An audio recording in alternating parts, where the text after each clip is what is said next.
All right, let's see how we're doing over here. All right. Yeah, volume sounds pretty good. I think I can afford to drop that down. Let me just fix my bits here real fast. Hey folks, my name is Phil Kearney. I create role-playing games and I illustrate them and I publish them online, and we're creating content for Dungeons & Dragons 5th edition. Hey, my name is Phil Kearney. What's up? We're making. We've been converting the color, the magic system in Dungeons and Dragons to the color magic paradigm of Magic the Gathering. We've published a number of books about this already. Here, hold on. Let me show you some of the stuff that we got going on here. If we check in the more box down here, we've already published a ton of books for the Color Mana Spell Point variant rules. Here's a bundle of them. They all have free previews, but again, just to refresh our memory on how this system works, if we look at this preview here of the revised 5 color mana spell list, this is showing us the different colors of magic, white, blue, black, red, green. So the aspects that each of these colors represent inside of the 5e game engine world, like white is divinity, healing, light, protection, while green is like plants, nature, and spirits, and black has soul magic. It's like divinity, soul, and spirits all have like this like afterlife, resurrection sort of language to them. So if we were to go down here and look at, say, Revivify, Revivify is a 3rd level spell. And we can see that it is represented by white and black, divinity and soul. So if we were to cast Revivify, it would cost 3 mana to cast it. We could either use 1 point of white or 1 point of black, and the other 2 points can be any color that we want. So we could cast Revivify with 3 mana, 1 point of white and 2 others whatever, or 1 point of black and 2 others of whatever, and then the spell is cast like normal. That's the big changes to the system. Pretty straightforward. If you were to cast Fireball, Fireball is a red spell. Fire is red in Magic the Gathering. So if I want to throw a 3rd level Fireball, it's going to cost me 3 mana. 1 point has to be red, and the other 2 points could be anything that I want. If you want to use a soft narrative magic system, then you just have a pool of mana, and any spell that you want you can cast, and you can describe it as any color that you want. If you're playing a Boros character, the only colors that you would want to express it as are white and red. So, but if you wanted to have a more stern, restricted magic system, each point of mana that you have in your mana pool, you devote to one color. So I could have, like, if I have 10 points of mana, I could have 3 points in red and 7 points in white if I'm playing this Boros character. So when I cast Fireball, I have to spend one of my 3 points on red, and then like maybe the other 2 would be white. So I'd do red, white, white. That's 3 mana. I'm now down to 2 red and 5 white mana. And if I were to cast 2 more Fireballs, I would only have 1 point of mana left.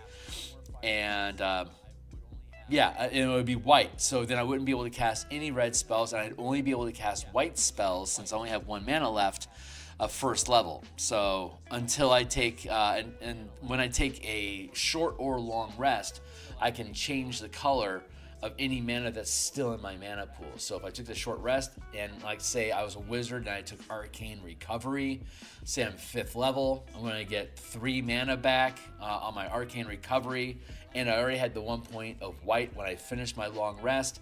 I decided to take 2 points of red and then have 2 points of white. And when I finish my long rest and get all my mana back, they can be any arrangement of colors that I please. So if you're using a narrative campaign like Ravnica, where each character is devoted to 2 specific colors, then you would narrate that character as using those 2 specific colors. What if I wanted to cast Revivify, but I don't have white or black mana in my mana pool? Well, you could research the spell so that it is using white or black mana if you needed. Or like in the instance of, say, my Boros white-red character wants to cast Sleep, which is blue and green. I could research Sleep so that it's always white magic for me. And so then I would just have to spend 1 point of white magic, 1 point of white mana, and I could cast Sleep. Or what I could do is, if I'm on the fly, I could prepare Sleep like normal, and I wouldn't have access to it because of my color pool, but then I could prepare it again so that it's either going to be white or red. So I could prepare Sleep as a blue-green spell, and then I could prepare it again for it to become a white spell. This will reduce the total number of spells that I can cast, that I'll have prepared per day, but I can tailor them to the specific colors that I want. And then during downtime, when I have the opportunity, the spells that I want to be using more often that aren't devoted to my native colors, I can then research them so that they will be moving forward. So you can steal books, like spell books and prayer guides and stuff like that, from various spellcasters to get a selection of spells that are in the color that they prefer. Like if you found a Rakdos priest, for instance, that priest may have a prayer book that has all the, like, Rakdos is black red. So if that Rakdos character wanted to speak with animals, then I'd need to be able to convert green into black or red. There might be a prayer book that druid had, like a druid, a Rakdos druid is silly, but it's possible. So then all those druid spells would need to be switched over to black and red mana. So I could have a little, like, prayer beads or a reliquary or like a little shrine that has all the magics for me to be able to prepare that spell differently, and then I could take that as loot and then use it to learn those spells also. So if I had a Dimir character, let's say a Dimir druid for whatever reason, and then we found Speak with Animals in this Rakdos druid's lair, it would have the reliquary and necessary components to be able to then research Speak with Animals to be, say, black instead of green. So you can use treasure, you can change the color of spells and stuff as treasure instead of just being normal scrolls and that they'll just pick up, be able to use. You can give them scrolls where a spell is translated to a color that they're going to find useful. So you can broaden their pool of spells that are available to them without having to make them modify their color pool. If you're playing like Dominaria or like Haldheim or Zendikar, where you don't have a specific color identity, then you could have a character that has white, red, black, and green, all 5 colors, white, blue, black, red, green. You could have all 5 colors in your mana pool. Your pool will be split up across a lot of colors, so you're gonna be dilute and thin but broad, and you wouldn't have to waste any extra prepared spaces or any prepared slots to change the spells to the color that you want. So you could have Speak with Animals as long as you have at least 1 point of green, as well as Shield of Faith and Searing Smite and Ray of Sickness. But you would have to have white, black, red, and green magic in your mana pool. And if you only have, like, say, 15 points, that's like 3 or 4 points in each one of them, which means you only can cast 3 or 4 spells of each color until you take a rest and reconfigure your colors to get mana back into your pool. So it's more technical. It's a more in-depth system, but the Ludo narrative is far more aligned. And the color magic system is a lot more expressive and descriptive that people can jive with a lot better. But this is the system that we're going to be using today. And we're going to be using the Color Mana and Martial Powers document here. This is a read-only document. Obviously, these books that we have published on the DMsGuild, they all have free previews. And God bless you if you think they're cool and you decide to buy them to support more activities like this, because we're developing the Martial Power system as well, which gives all the martial characters a color mana system, so that when you're playing an MTG game in 5e, you can have all 14, including the Scion, using the same type of spell point system, all of which can be expressed using the 5-color magic paradigm from MTG converted into these spell points. And we'll look at each individual we're going to look at each individual class, and while we're building up the Faerun subclasses. So specifically today, we're going to be drop over here, and then we've got the Faerun book here on D&D Beyond. Last week we went through the where are you guys at? There we go. Last week we did the Winter Walker and the Banneret. And so today I actually want to start with the Bladesinger. So we're going to peel open, again, this document is available to everyone. It is linked down below. Here it is, Martial Powers and Color Mana playtest content. The way that this document is organized is that all the martial and half-casters are at the front end of the book, starting with Barbarian. And well, the very first thing that it does is explains what powers are, which is like spell casting, but for martials. It's kind of like if you took the Arcane Archer, the Rune Warrior, the Psi Warrior, the Battle Master. You took all of these different subclasses and then you convert them all into a mana system, so that we have powers instead of spells that we can channel with the mana that our character has. We can then have a multi-class character that can blend mana from the martial, half-casting, and full-casting pool to have just one pool of mana. Full casters will have a lot more mana than the half-casters and the martials will have, but the martials and half-casters have a lot more flexibility because they can get access to all the 200 martial powers that we've developed. And the half-casters can use both their paladin list and the martial powers list, or the ranger list and the martial powers list, the artificer list and the martial powers list. So all the half-casters become flat-out gishes, and the warlock can also, instead of learning spells and invocations, you could pick up powers and spells. So, and then of course the arcane, the Mystic Arcanum, level 6+ at level 11 Warlock, that doesn't change. So the Warlock becomes the best Gish in the game because you get your full 9 levels spell progression and you have full access to the martial power system. It just depends on how you want to play it out. So it like changes Eldritch Strike and stuff like that. So the front end of this book is about martial powers, what the powers are, how do they work, what's the spell casting rules of powers, how do you expend mana. You can generate mana by sacrificing action economy. Like if I sacrifice an attack, I gain a free point of mana to use before the beginning of my next turn. So if I wanted to do like a lot of Paladin Smites, I could just sacrifice action economy to generate mana to be able to have my ability to smite every turn if I wanted to. So it's a lot. The martial system is designed to be low but constant. Kind of the way that people think that warrior or like martial classes should be.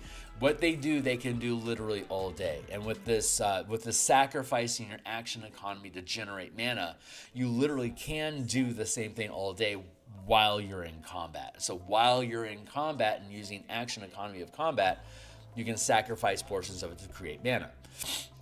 Full casters can't do that. And even if you had a multi-class character, like a sorcerer fighter, for instance, the sorcerer will get a shitload of mana, and while you're progressing the sorcerer, your channeling powers doesn't progress. When you progress your fighter, you're not progressing your spell casting, but they both use the same mana pool. Fighters that can generate mana with action economy can spend that mana on powers, but not spell casting. Unless they're an Eldritch Knight. An Eldritch Knight can spend action economy to generate mana to cast spells on your Eldritch Knight list while you're in combat. Out of combat, marshals have to spend mana from their mana pool like everyone else. But once you run out of mana in your mana pool, you can still, when you're in combat, you can still sacrifice your action economy to generate mana to continue doing your stuff. So you literally can go all day using powers. It's just going to be one or two at 17th level, like 3 points of mana at a time. So it's paced out very slowly over the course of your character's day, depending on how much combat or exploration and social encounters that you have. Meanwhile, the full casters still get their long rest mana pool that lets them Nova burst and do big spell effects, which they should. And that helps differentiate between the two while still using the same mana system, the same mana language throughout all of the classes. So it makes multi-classing more fun and rewarding. Because you either accumulate a shitload of mana and high-level spells, but don't improve channeling much, or you ramp up your channeling and free mana access, but you're not progressing your spell casting, except for the half-casters. Half-casters progress both powers and half-casting.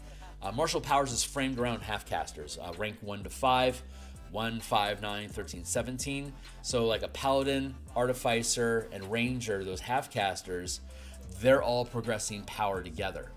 They can freely mix spells and powers, and in combat they can freely generate mana to cast spells on their list. So like a ranger with lightning arrow, if they were to sacrifice like their second attack and their bonus action, they'd be able to fire.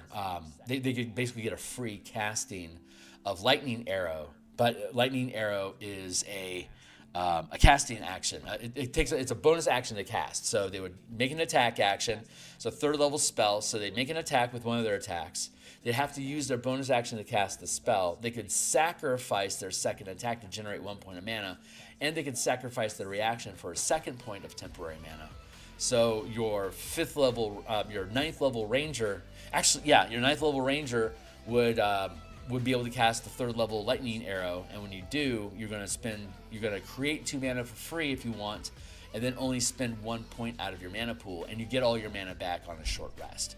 So a 9th level ranger has 9 mana. I could fire off 9 lightning arrows, and then if we get a short rest, I'll get my 9 mana back, and then I could do another 9 lightning arrows. That allows me to actually pace in time with the full mana pool that a 9th level wizard would have, throwing off a bunch of lightning bolts. I'm going to be, as long as I get 1 short rest in there, I'm going to be able to pace mana expenditure with the full caster, but I have to sacrifice my actions to keep up with them.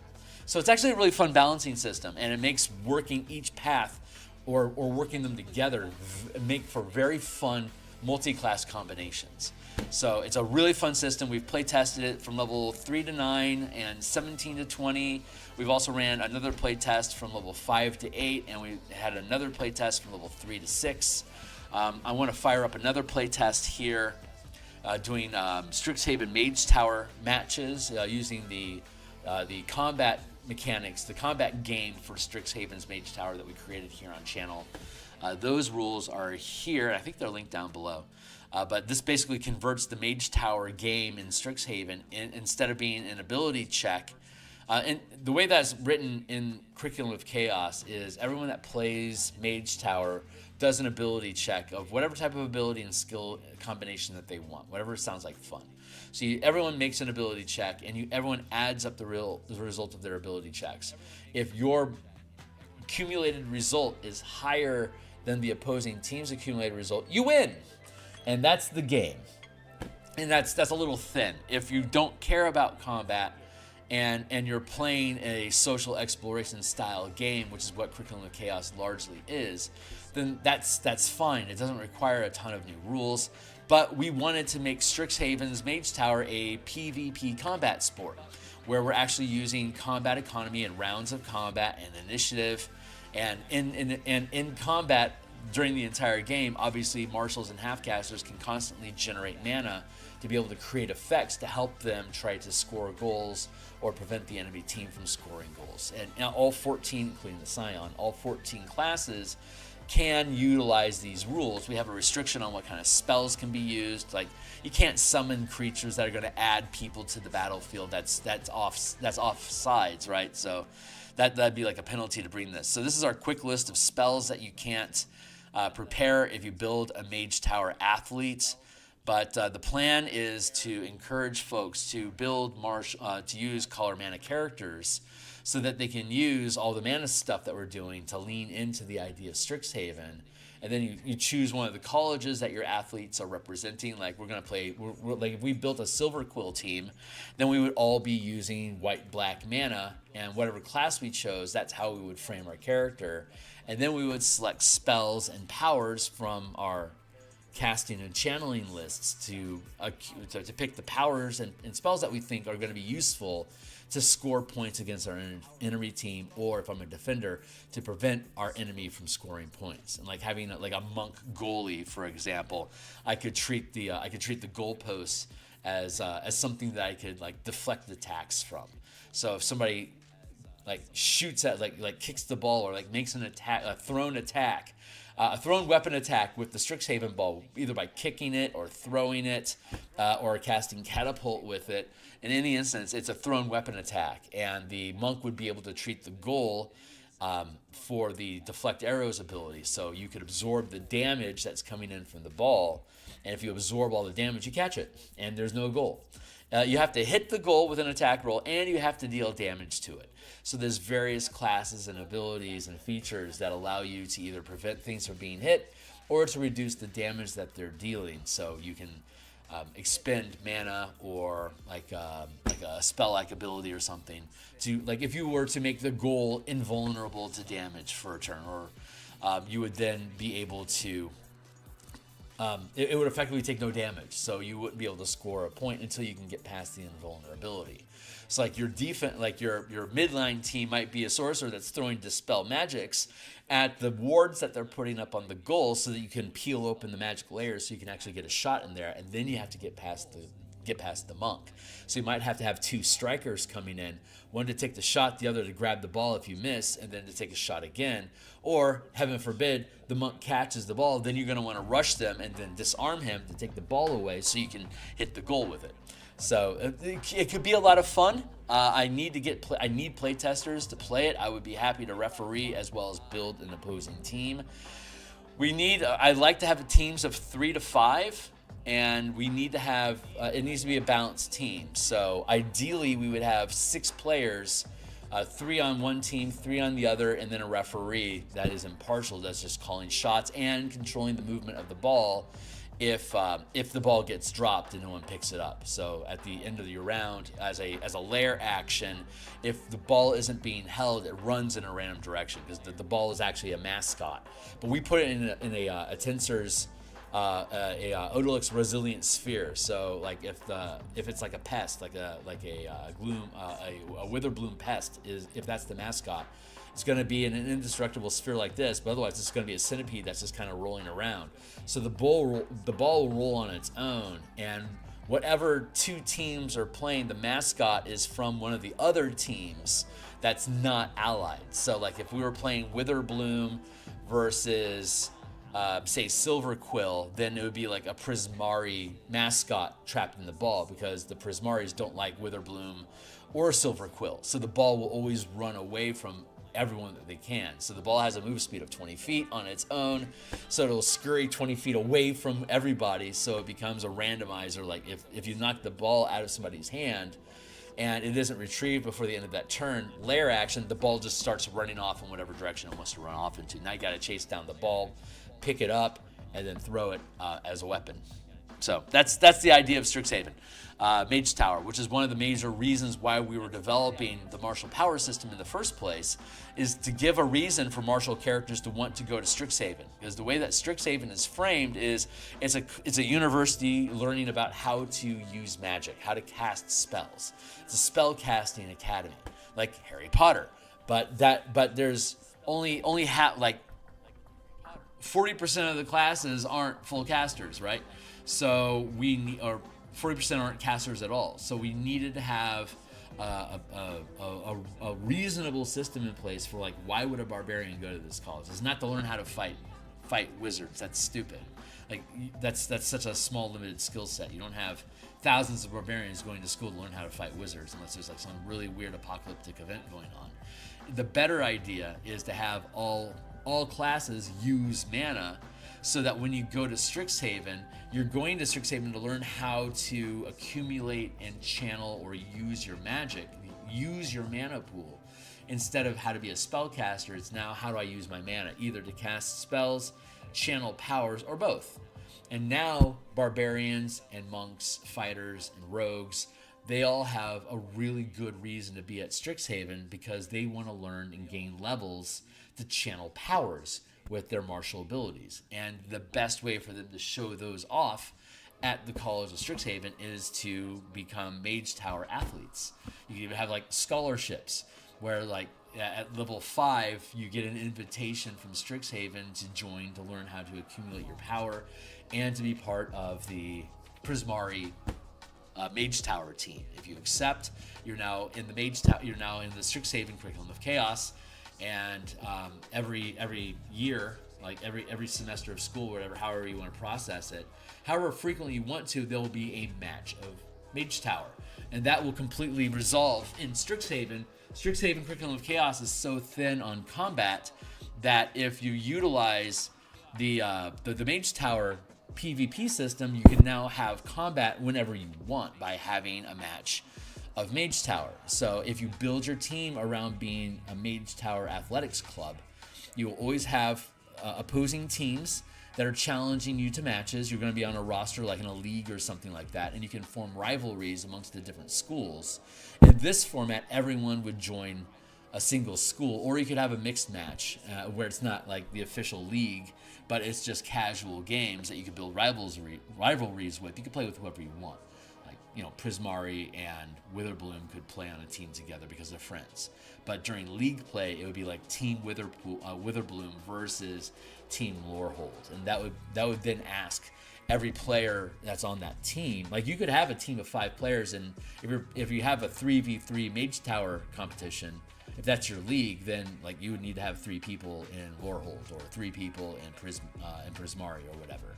But ideally, everyone will be in the same school, so that when there is a match of Mage Tower, everyone is playing, everyone is part of that combat, and you're scoring points to win the game.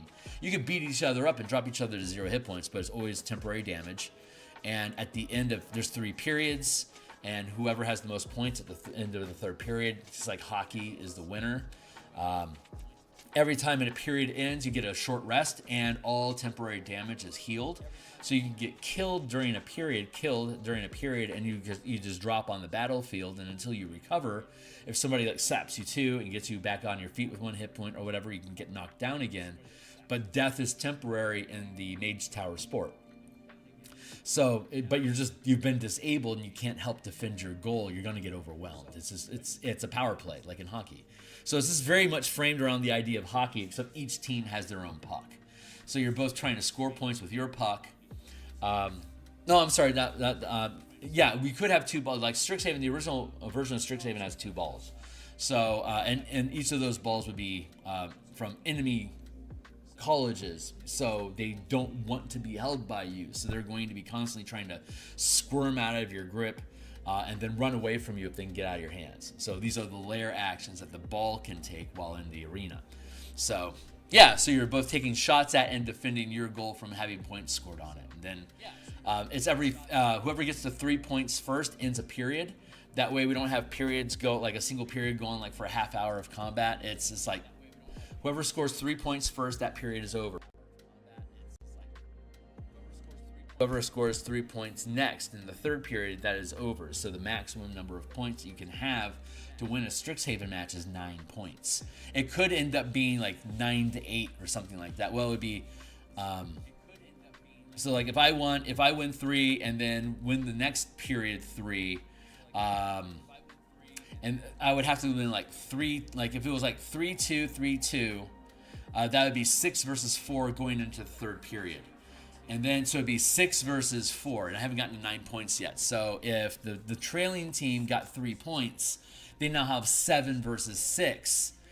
It would go into overtime until somebody gets to 9 points. So whoever gets to 9 points first wins, and each period, first period, whoever gets to 3 points first ends the first period. Whoever gets to 3 points next ends the second period, and then whoever gets to 9 points after that and whoever gets to 3 points next, but if you haven't gotten to 9 points yet, that'll be another short rest, and then we go into overtime, and then it's whoever gets to 9 points first in overtime will finally win the match.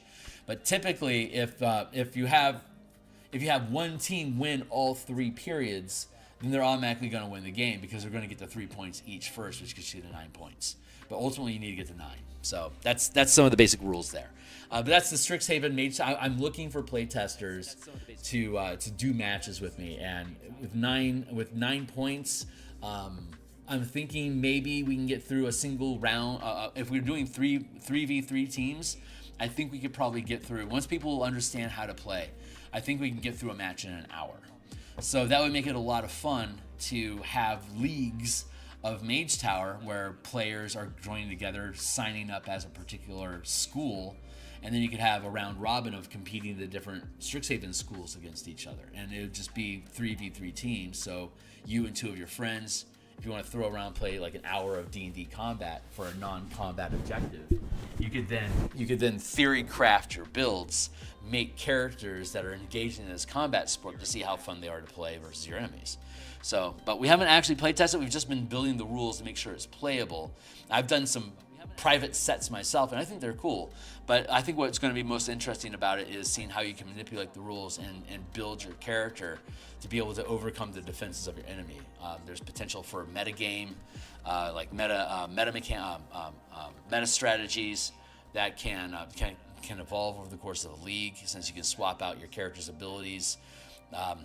Every match you can respec your character to be whatever you want because it's a league. So like we're gonna have like 40 bench warmers and only 3 people playing. We have a thick roster of different types of characters. So you can just queue up a character anytime that you want, join into the match, and then see if your strategy is going to defeat your enemy. So that's the idea that goes on behind that. That's the reason why we built the color mana system with the martial powers, so that all classes can have a mana pool, so they can all multi-class freely among each other. And let's face it, your color identity in Magic the Gathering is driven by the kind of spells and the type of mana that you're using. So for the 5e game engine, if we're using the color mana spell point variant rules for all classes, that allows us to be able to have a unified Magic language that makes the characters built from Magic first. And depending on what your class selection is, like all characters will have at least 2 points of mana, or at least 1 point of mana at first level. And then depending on what class selections you take, like a sorcerer can have up to 100 mana at 20th level. Combining their sorcery points with their spell points, and then you can, well, we'll see that because we're going to do Spellfire. So, but let's get into this. I think I've probably pontificated enough. As much as I love talking about this stuff, I want to be productive. So we're going to work on the Blade Singer. We've already touched the Blade Singer before. We had built it off of the original 2014 content into the Color Magic paradigm, but now that we have an official release for it, I want to revisit it. So I'm going to pull out the document here as its own separate document, and then we're going to click it. So we're going to do Blade Singer, we're going to do Spellfire Sorcery, and then we'll see where we're at from there. But I've already done the Ranger last week, and I did the Banneret last week. We still have the Paladin, we have the Cleric, the Bard, the Rogue, Sorcerer, and Wizard to complete. So we're going to do the Blade Singer right now, and then we'll do Spellfire Sorcerer, and then we'll see where we're at. And this is something I do on Saturday mornings. So we always work on color mana on Saturday mornings, unless we're playtesting. And my Discord server is where we play test on Roll20. That's linked down below. So anyone that's interested in play testing this stuff, or maybe doing some Mage Tower matches with us, that's something I'm looking to start in December, like hopefully in the next couple weeks. So I'm going to start putting out, looking for games or looking for players to see if we can build some teams. So let's see. We want to go to, where did it go? Where did they go? Subclasses. Here we go. And then Blade Singer. And let's. I'm going to increase the size of the font so I can read it because I can't see so good. So we already have the Blade Singer built out here from 2014 converted. Let's see how it's changed. As a bonus, okay. So it's here's your flavor text. Blade Singer, special magic, super, not rage type rage effects. Bob's your uncle. Level 3. Okay, so we have Blade Song, training and war songs. Oh, they no longer get bonus spells. Interesting. Extra attack, Song of Defense, Song of Victory. I don't know what matrix or what metric Wizards is using to decide if a subclass deserves an extra 10 free spells or doesn't. I don't think there's anything happening inside. I doubt there's anything happening inside the Blade Singer that warrants them not getting bonus spells. Like, how powerful could it be? But let's take a look at it. So Blade Song, as a bonus action, you invoke the elven magic called the Blade Song, provided you aren't wearing armor or using a shield. Blade Song lasts for 1 minute and is early if you have the incapacitated condition, if you don armor or a shield, or if you use 2 hands to make an attack with a weapon. You can dismiss the Blade Song at any time, no action required. While the Blade Song is active, you gain the following benefits. You can invoke the Blade Song a number of times equal to your intelligence modifier, minimum of once. And you regain all expended uses when you finish a long rest. You regain 1 expended use when you use Arcane Recovery. So, agility. You gain a bonus to your armor class equal to your intelligence modifier, and your speed increases by 10 feet. In addition, you have advantage on dexterity acrobat checks. Blade work, whenever you attack with a weapon with which you have a proficiency, you can use your intelligence modifier with the attack and damage rolls instead of strength and dex. And when you make a constitution saving throw to maintain concentration, you can add your intelligence modifier to the total. Okay, that's cool. Does that still align with what we already have? Number of times equal to your intelligence modifier. You regain all expended uses when you finish a long rest. You can gain 1 when you expend 2 mana. Instead of having the Arcane Recovery, we allow you to expend mana from your mana pool to gain additional uses of Blade Song. We do that with the Barbarian's Rage as well. Agility, armor class equal to 1 plus the half maximum spell level gained as a wizard. This was a means for us to I'm fine with gaining a number of Blade Songs per day equal to your intelligence modifier. I don't like. Hold on. What was the bonus that we get? Yeah, AC armor. That's okay. So people bitch about throwing up the shield spell. Granted, you can't be wearing armor, but you could be wearing. You could have bop bop bop bop. The spell is called Mage Armor, which is armor class 13, right? Plus 5 from your dexterity. Yeah, you're probably only a plus 2 from your dexterity, so that'd be a plus 7. That'd be an armor class 20 by level 4. And yeah, that's kind of strong. It's not bad. Yeah, okay, we can leave it with intelligence modifier. I'm going to be okay with that. So we can gain a bonus AC equal to your intelligence modifier. Minimum plus 1. Granted, it stacks with shield, but that should be okay. Technically, we're not. This is going to allow us to. This allows us to basically pace with the rogue. So I think I'm going to be okay with that. Blade work. Whenever you attack with a weapon with which you have proficiency, you can use your intelligence modifier for the attack and damage rolls instead of the strength dexterity. And then focus when you make a constitution saving throw to maintain concentration due to the damage you take. You can add your intelligence modifier. Yeah, I'm really good with that. Okay, cool. So Training in War and Song. You gain proficiency in all martial weapons, and you don't have the two-handed or heavy property. Thank you, Timely Timer. You can use a melee weapon with which you have proficiency as a spellcasting focus for your wizard spells. You also gain proficiency in one of the following skills of your choice: acrobatics, athletics, performance, or persuasion. You gain proficiency in all melee martial weapons that don't have the two-handed or heavy property. You can use a melee weapon with which you have proficiency as a spellcasting focus for your wizard. Oh, okay. Easy peasy so far. Level 6. You can attack twice instead of once whenever you take the attack action on your turn. Moreover, you can cast one of your wizard's cantrips that has a casting time of an action in place of one of those attacks. You can attack twice instead of once whenever you take the attack action on your turn. Alternatively, you can cast one of your wizard cantrips that has the casting time of an action in place of one of these attacks. That's really good language. I actually like that a lot. It's really clean. I want to go down to the Eldritch Knight for the fighter, and I want to see what that language is.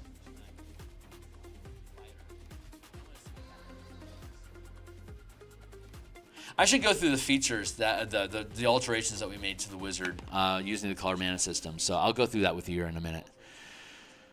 War Bond, War Magic. Once per round, when you take the attack action, you can forgo up to one of your attacks instead and use Eldritch Knight cantrip with a casting time of one action. Okay, yeah, that language works. Okay, I don't think I need any changes there. We're good. Let's grab this. Level 10. Yeah, before we go any further, let's. I want to rewind back for a second and look at what the wizard's base chassis is. So this is the wizard translated into the color mana system. It has most of the same features that we are already familiar with the 2024 rules, but there are alterations because of mana. So mana works on a long rest. Again, the way at the beginning of the stream, I explained how to devote spells to colors and how to devote your mana pool to colors. So like if we want to cast a fireball, that's a 3rd level spell. It requires 3 mana. At 5th level, I can cast 3rd level spells, and I have 16 mana.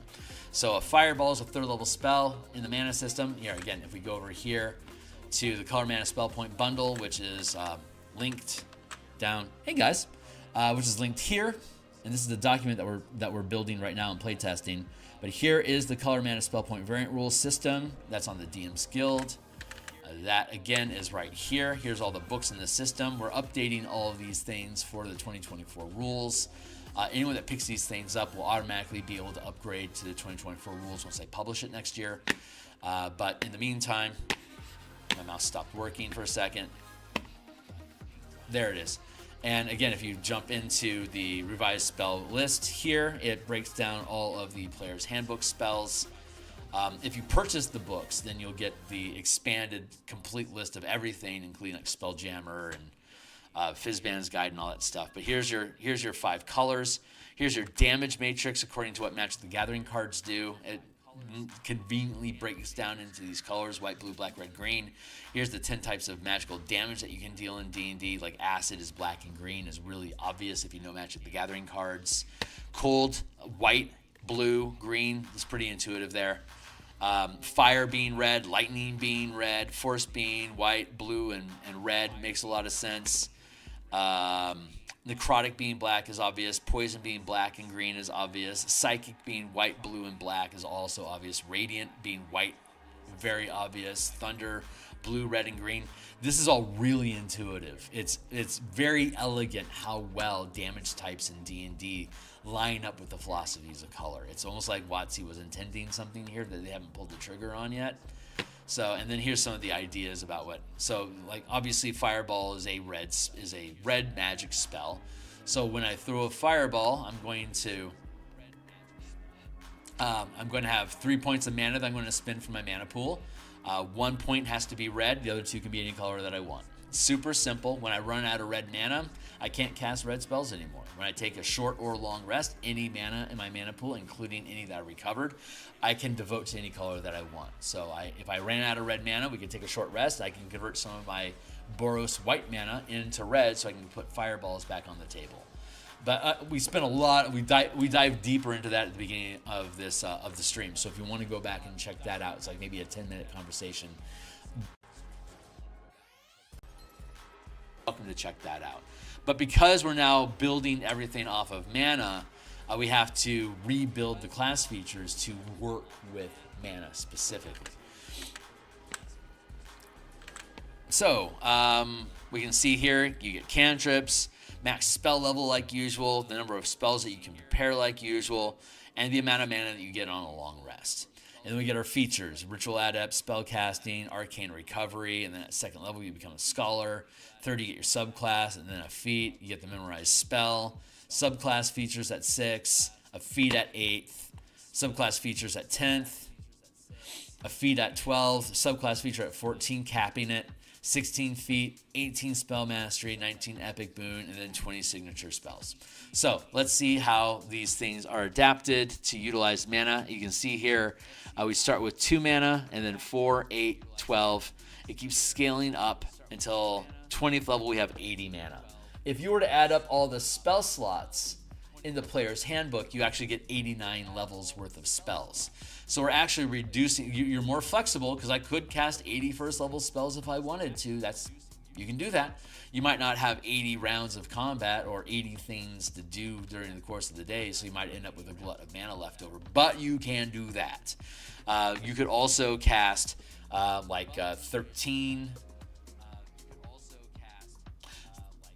16 fifth level spells. But once you get into high magic, level 6, 7, 8, 9, you can cast a number of high magic spells equal to your max spell level minus 5. So at, say, 17th level, and you can see here at 19th it goes to 10. So at 19th level, you can cast 10 minus 5 equals, you can cast 5 spells. And then Wish. Wish is the only 10th level spell. So at 19th level, instead of Wish being a 9th level spell, at 19th level you get access to the Wish spell. Hey, what's up? Hey, Steve, it's good to see you. So technically there's one 10th level spell, and all the full casters get access to it. It's Wish. So there you go. Wizards learn it as Wish. Druids gain it as their ability to directly commune with nature. At a global level, clerics have a direct path to their god, like the divine intervention. Warlocks can directly beseech their otherworldly patron. Sorcerer can dig up the depths of their soul to be able to reshape reality. They all get that same god tier magic power at 19th level. It's just a spell that lets you reshape reality and do stuff. So everyone gets access to it at 19th level. That also requires you to say single class through 19th level to get it. So it's a good payoff for anyone that just stays full caster, which is always a good payoff anyway.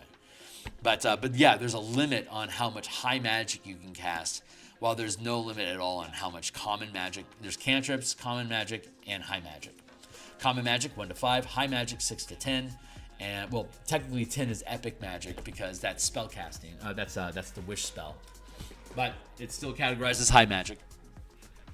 And cantrips, of course, don't cost any mana. You don't cost any mana.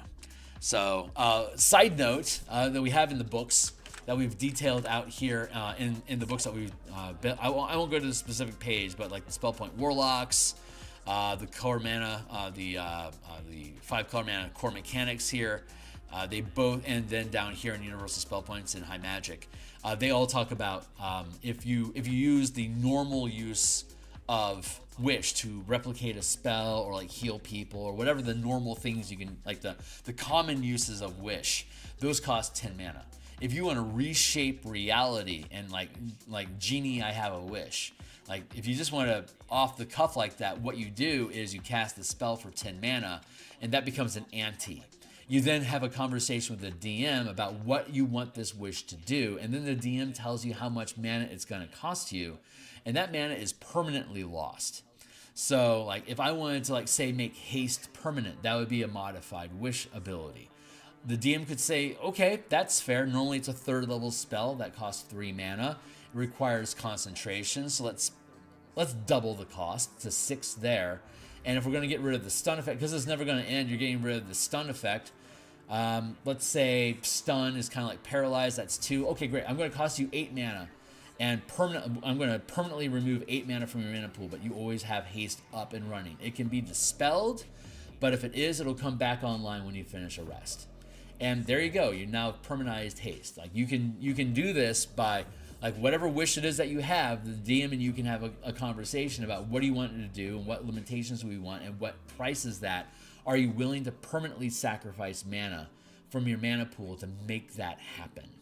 And if the player thinks that's fair, then go ahead. Like if you've ever seen Full Metal Alchemist or read the comics, you'll know what Elric's final wish was at the end of the campaign, and you know what he was willing to pay the price for to make that wish come true. But that is the perfect example of how this sacrifice mana to make your wish come true system works. And that's what makes it epic magic, because you're permanently sacrificing magic to create incredible effects.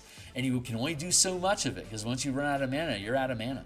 And then you're effectively retiring your character. So epic wishes are a good way for you to capstone your campaign.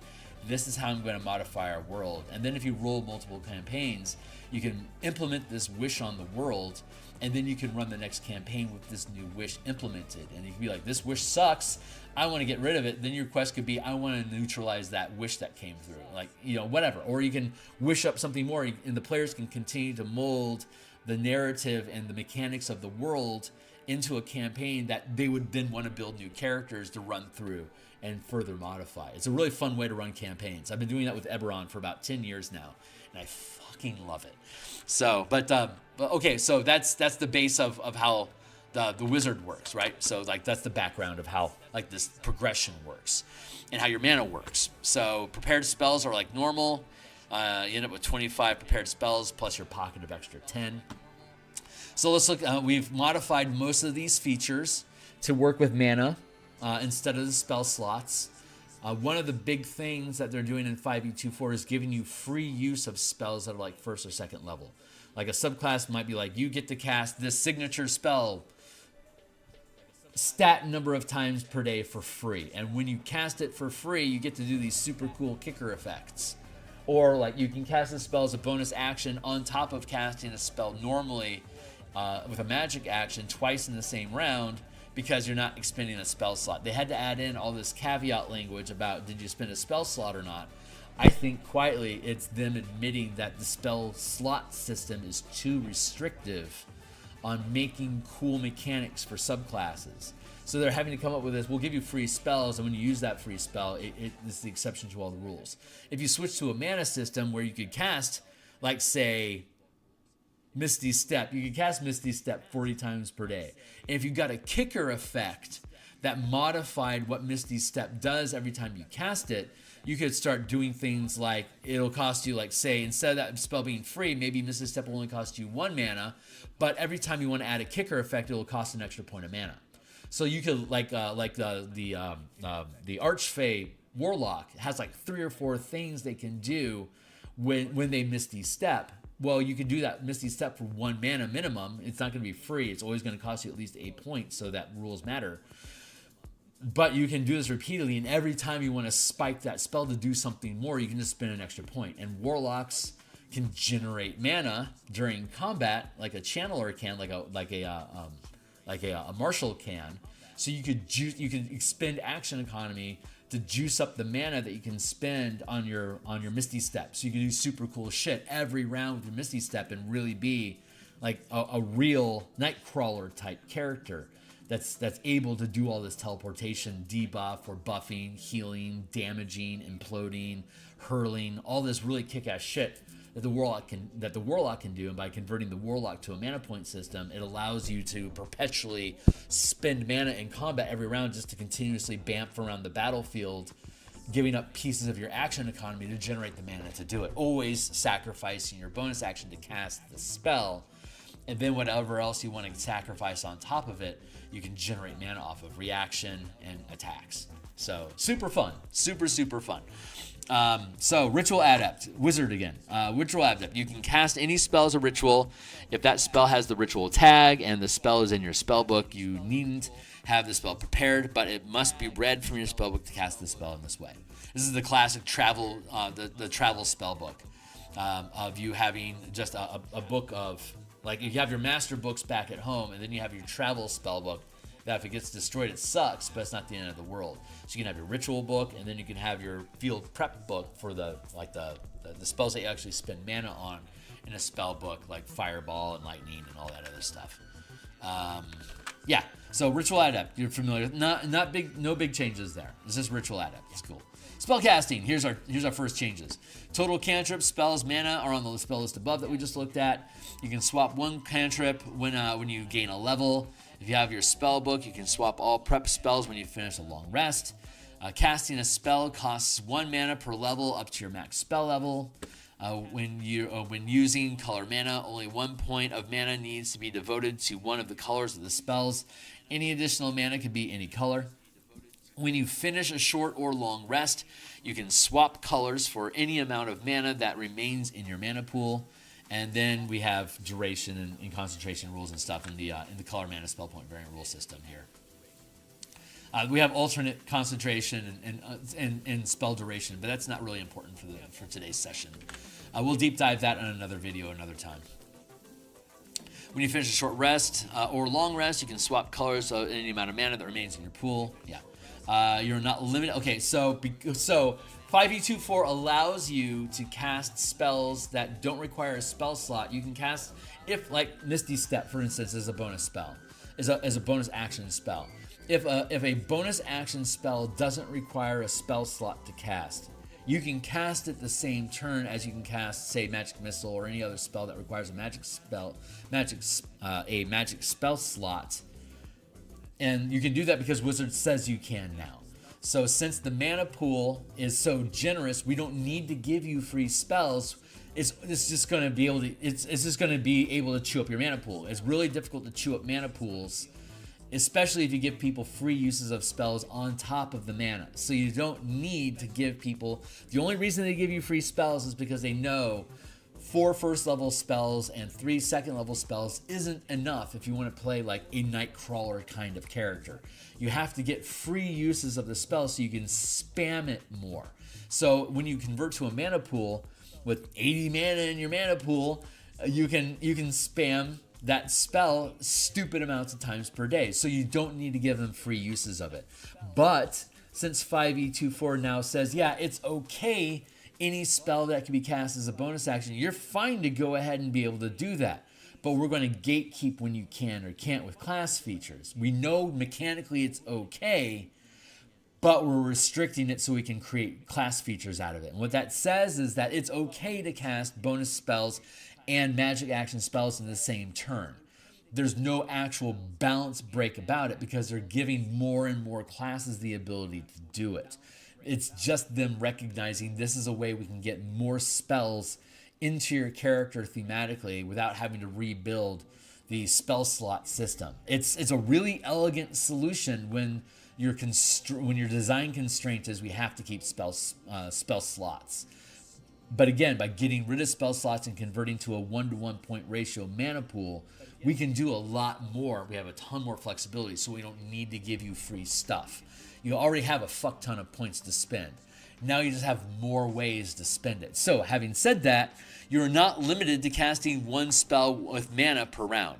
For example, you can cast a level 3 spell that uses a magic action and a level 2 spell that uses a bonus action during your turn if you have 5 mana available. And the only spells that are bonus, ignoring the sorcerer, the only spells that are bonus spells are either spells that require you to make an attack first, and then you burn your bonus action and mana to like trigger the lightning arrow or a smite spell or whatever.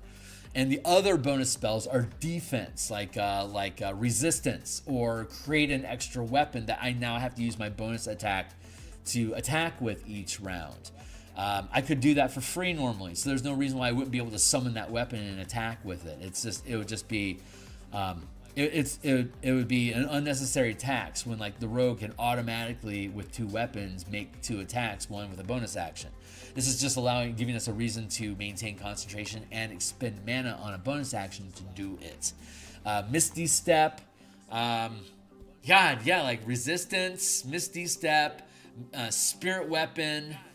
I think there's a couple buff spells, but there's no big flashbang or like break the game. It's all defense or creating extra attacks that you then have to spend action economy on.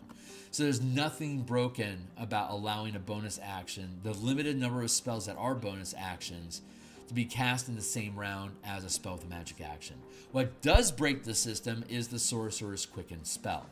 And you resolve that by simply saying, if you cast a spell with Quickened, you can't cast a spell with a magic action in the same turn. That allows you to leave the bonus action, magic action mixture open for everyone in the game, except for the sorcerer that takes Fireball and quickens it to a bonus action. You could still use a cantrip with your magic action, or just use your action for something else. But because you converted that from a magic action to a bonus action, you can't use it. Or if you've already used your magic action to expend mana on a spell, you can't use Quicken spell unless it's a cantrip. So that becomes a balancing factor inside and restricted to specific exceptions and caveats for the sorcerer. You can make any spell that you want bonus action.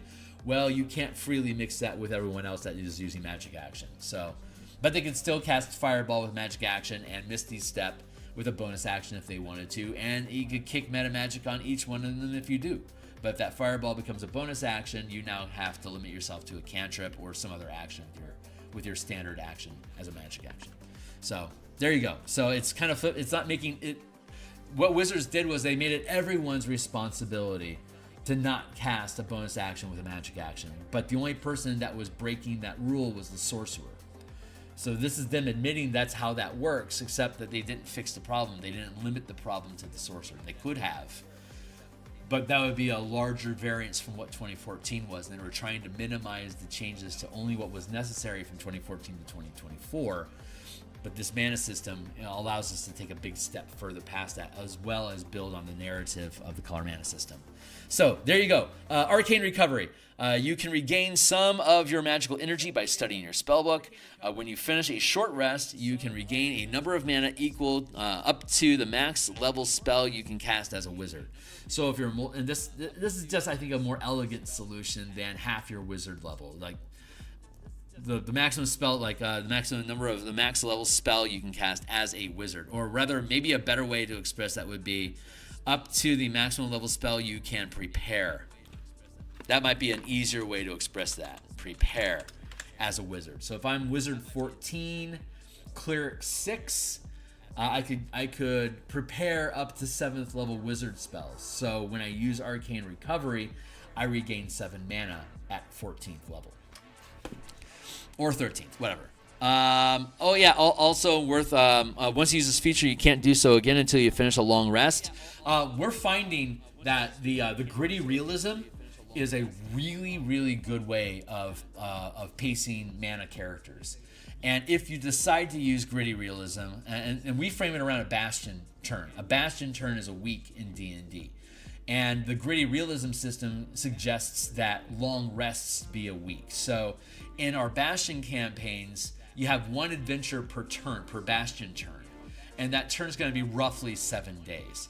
So that effectively translates into you gain one long rest per bastion turn. And this adventure of the week will take place during that bastion turn, modified by the events of your bastion.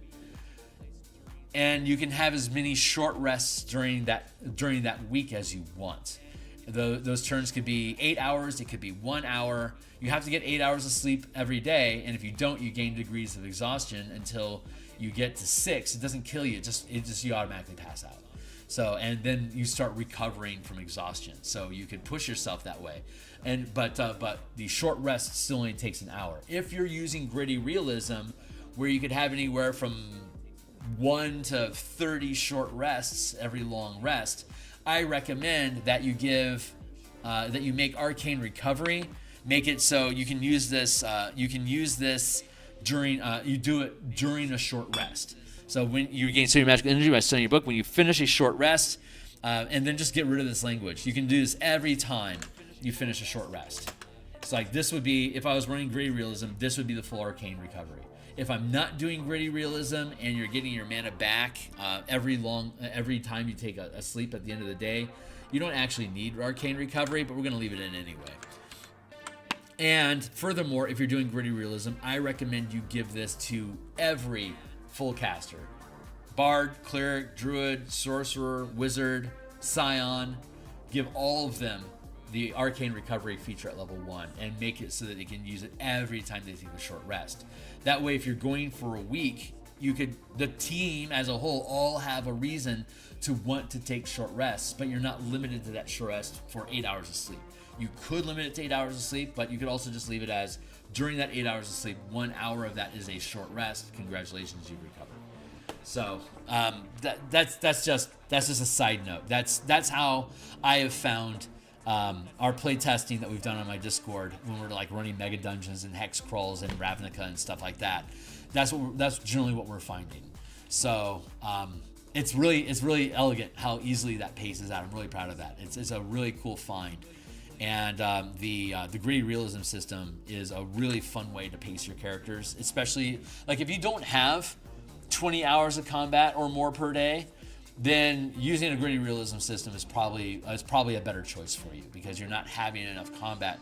You're not fatiguing resources fast enough to warrant regaining all of them every time you take a sleep. So just depending on the style that you want to pace, the gritty realism system with everyone gaining mana back every time you take a short rest. Marshals get all their mana back. Half casters get all their mana back. Full casters get their spell level worth of mana back. And that allows them all to pace together. Typically, one short rest per long rest is actually sufficient to have the marshals and spend. If you do gritty realism like this, the marshals will end up spending a lot more mana than the full casters will if you have a lot of combat. If you only have like 2 or 3 combats per long rest, then it's going to basically pace the same. Hey, what's up? Hey, thanks a lot, man. I appreciate it. It's been working incredibly well for many years now. I mean, I first published these rules in 2018, and I've ran 2 full campaigns from level 1 to 20 and multiple vignette campaigns ranging from level 3 to 20, like in 3 to 10 level snapshots, and all of them are working really, really well if you understand how your game tempos. So this isn't necessarily beginner rules. This is obviously more complicated, and it has more technical bits to it. But people that are both Magic the Gathering and D&D fans are typically the type of people that like to build decks, that enjoyed the 3rd edition style of character building like a deck. Like each level is an extra card that you get to add into your deck, and you're basically building a character that's a collection of class features and abilities wrapped in a cool narrative that solves dungeon adventuring problems in a particular way. You build your deck to focus on that solution that you create, that in-game scenario for yourself, and this leans into that idea a lot. So it's not necessarily baby's first D&D game, but if you're into MTG and D&D, this completely hits that itch. It's such a great fucking solution. I love it. So I don't know how to get Wizards to pay attention to it, but it's such a divergent away from how 5e normally runs. You've got to really be interested in couture design to be interested in this stuff at all. So that's kind of hamstringing, but I do it for the love of the game. So here we are, guys. So that explains what Arcane Recovery is. We have the Scholar. While studying magic, you also specialize in another field of study. Choose one of the following skills in which you have proficiency: Arcana, History, Investigation, Medicine, Nature, Religion. You have expertise in those chosen skills. 3rd level, we get our subclass at 6, 10, 14. Feats at 4, 8, 12, 16. Memorize spell 5th level. Whenever you finish a short rest, you can study your spell book and replace one of the level 1+ wizard spells you have prepared for your spellcasting feature with another level 1+ spell from your book. The Battle Master is that way as well for the fighter. Whenever you finish a short rest, you can swap out one power that you have prepared for a different power instead.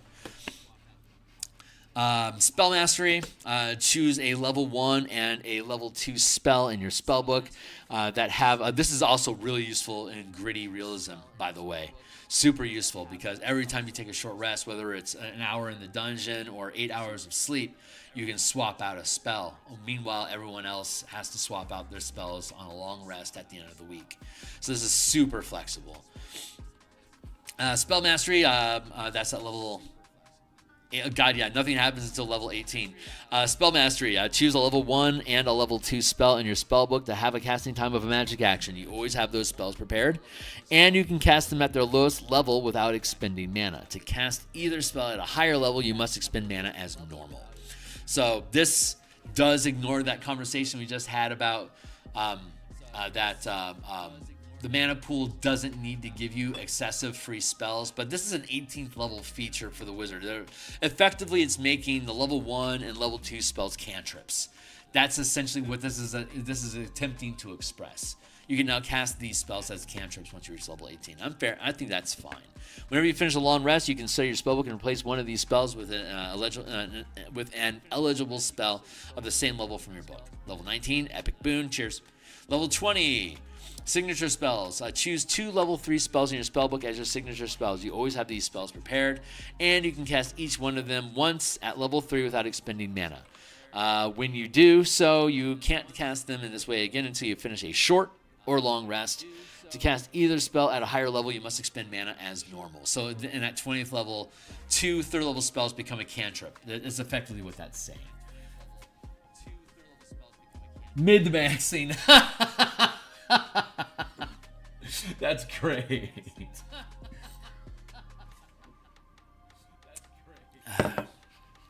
And then instead of having the 8 schools of magic, we have the 5 colors of magic. White magic, blue magic, red, and what these are is basically a blending of the different 8 schools of the 8 schools traditions. Like blue magic here. Let's look at this real quick. Blue Savant.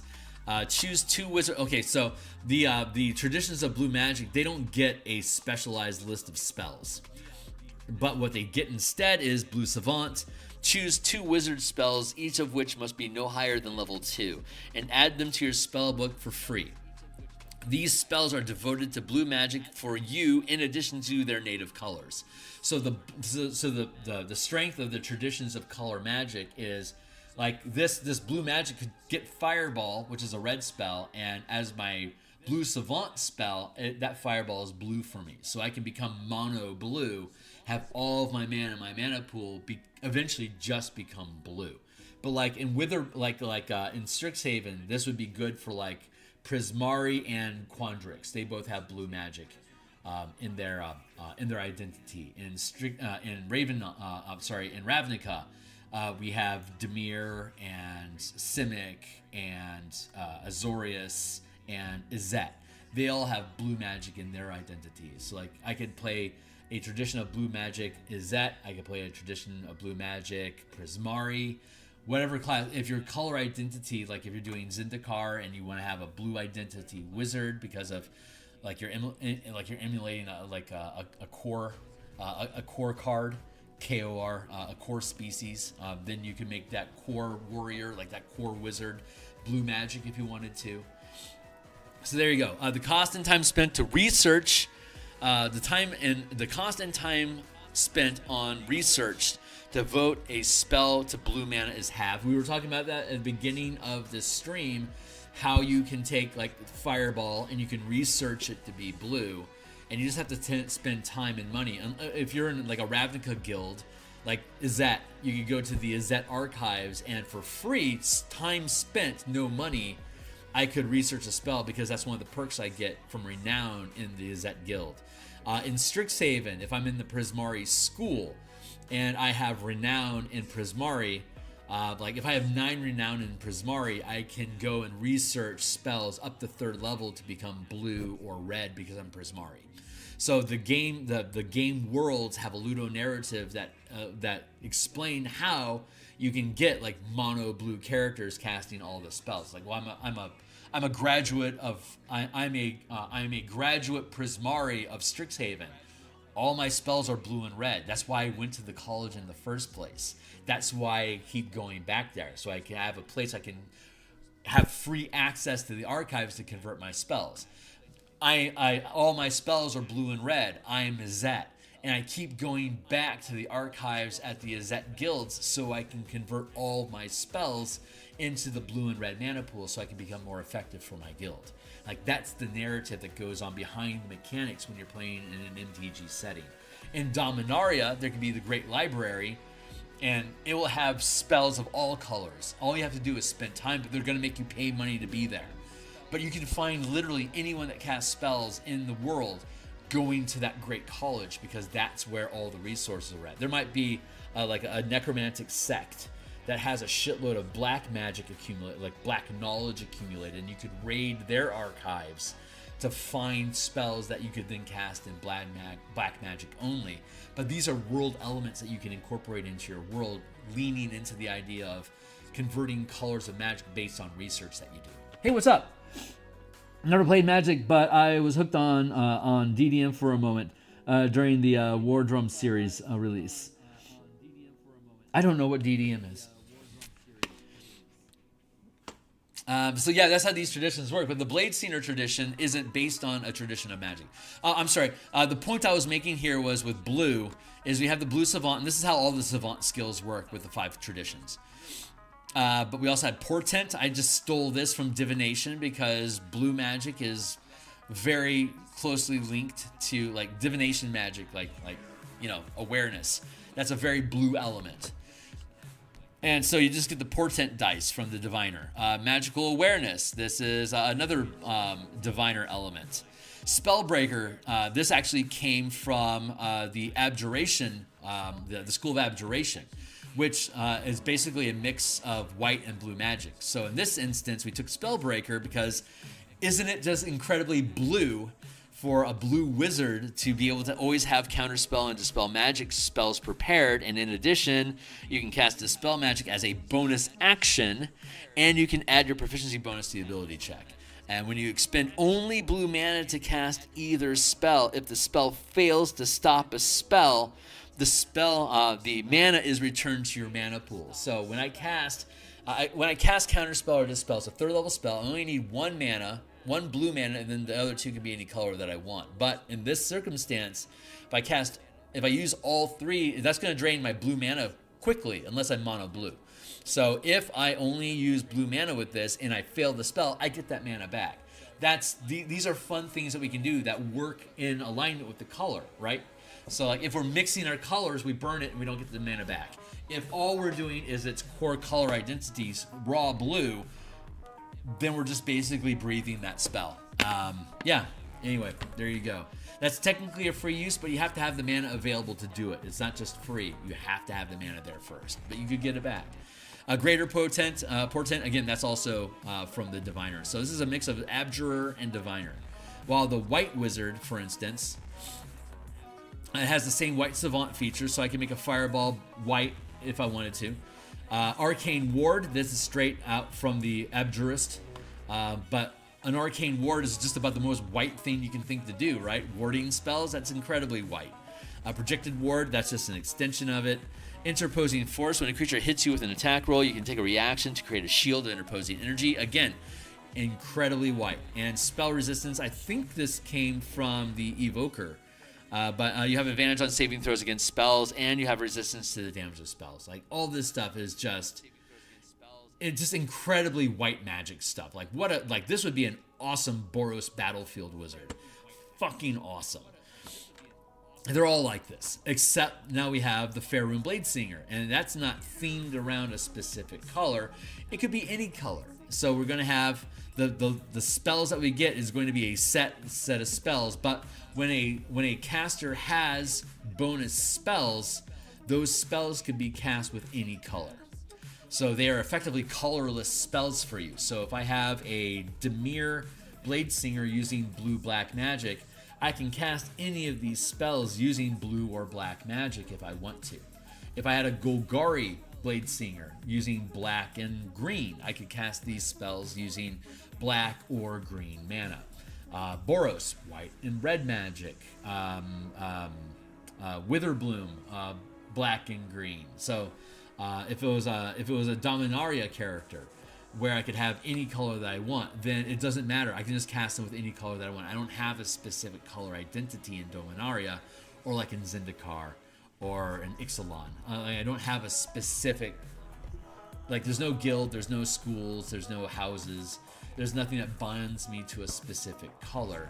So I can just have any color. So that means I can cast these spells with literally any color that I want. But all characters work that way. In Dominaria, all characters can use any color that they want. In Strixhaven, you only have access to 2 colors. Choose. In Ravnica, you only have access to 2 colors. Choose. In Theros, you can use any color that you want. But if you're devoted to a god, the more devotion or more piety you get with a particular god, that god acts as a archive. That, like, if I have 9 renown with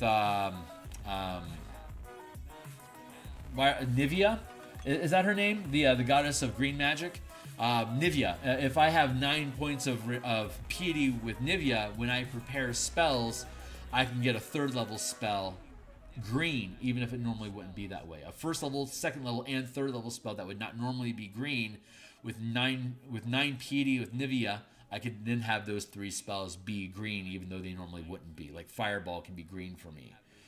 If I had Ao, the god of white magic, if I had like 15 points with him, and also had 9 points with Nivea, at 15 points I could do any 5th level spell, like a 1st level, 2nd level, 3rd level, 4th level, 5th level spell. If they weren't white for me, they can now be white. And every time I finish a long rest, I could swap out one of my piety spells to be something different. So Strixhaven, Ravnica, Theros, all 3 of those officially published settings, they all have a renowned piety college credit system that works exactly the same. That every 3 points of renown or piety or whatever that you gain gives you access to another level of spells that you get that you can automatically, either by going and researching it to become permanent in the Strixhaven and guilds, or whenever I prepare spells, I can dip into my piety by praying to that god and get access to those spells. So that's the idea there. And again, this is helping lean into the Ludo narrative. If I want to have a strong black-red identity, then I'm going to, what is it, Moxus? The god of rage is black and red mana. So I would want to, Mowgli. It's Moxus. I'm not good with Theros god names. It's not my most favorite set, but I like the narrative energy of it. So Mox, whatever it is. Anyway, if you pray to him, you've got, like, say 12 points of piety with that god, then you could have black and red mana. You could pick spells and they could be either black or red for you. You choose. I get a 1st, 2nd, 3rd, and 4th level spell with 12 piety, and like the 1st and 2nd level spell could be black, and like the 3rd and 4th level spells could be red, or they could all be red, or they could all be black, whatever. But I choose which color I want them to be, because I have those 2 colors. Presumably, if I want to be more like that god, I'm going to have more and more of my mana just be black and red. If I'm playing a cleric of Ao, I'm eventually going to want to have all my spells be white. I don't want to have other colors because that god is mono white. That is its jam. Nivea, mono green. That is her jam. Thalia, mono blue. That is her jam. So if I want to be the best Thalia priest possible, I'm going to have a mono blue deck. And therefore I have to get all my spells to be cast with blue. So I'm going to use my piety, my escalating ranks of piety with Thalia to continue accumulating levels of spells that I can convert to be blue that normally wouldn't be. So that, again, that's how that system works. But Bladesinger is different, right? These spells will automatically be whatever color I need them to be. I'm not sure if that list is still the same though. So let's go to, they don't get any spells now. And I don't know why, because some casters get spells and some don't, and I don't see anything here that's so powerful that we couldn't give your character spells. But all right, we were going through the list, so we'll come back to that. We got through extra attack. Right, Song of Defense. When you take damage while your blade song is active, you can take a reaction to expend 1 spell slot and reduce the damage taken by an amount equal to 5 times the spell's slot. When you take damage while your blade song is active, you can take a reaction to expend mana up to the max spell level gained as a wizard to reduce the damage taken by an amount equal to 5 times the amount of mana expended. Reworded, similar, same ability, but reworded differently. And instead of spending a spell slot of X level, we're just spending mana. Mana times 5 damage reduction. There you go. Like in Mage Tower, for instance, we were talking about Mage Tower. For you to score a goal, you both have to hit and deal enough damage to the goalpost.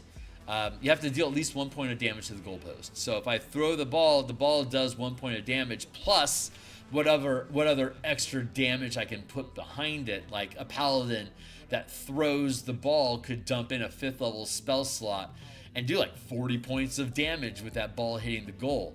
If I hit the goal, the goalie now has to figure out how am I going to mitigate 40 points of damage, otherwise they're going to score a goal. Maybe I can pull it off somehow. There are abilities I can do that. Did you choose them? So that's something to evolve into. When you take damage while your blade song is active, you can and while you are the goalie you're within 5 feet, the goal is considered you. So you and the goalpost are the same thing when you are adjacent to the goalpost. So anything that you can do to prevent you from being hit or from you taking damage applies to the goal as well, as long as you're within 5 feet of the goal. It's just a pull. You have to hit the pull. It'll be like bing, ding, ding, ding. Like if it gets hit, it'll ring.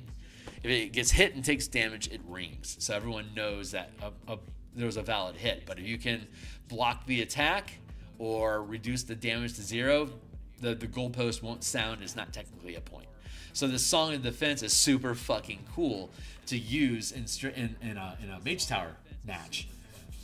So, and you can have Blade Singers in all schools. Like this, like the Blade Singer would actually be a pretty good Mage Tower athlete because of their ability to deflect attacks like this.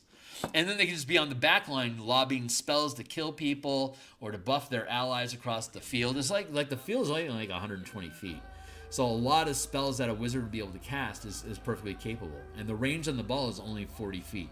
It's a 20-foot normal distance, 40-foot long distance, but the ball always travels 40 feet. If it hits a target, it stops at that target. But if it doesn't hit, it continues in that general direction the full 40 feet.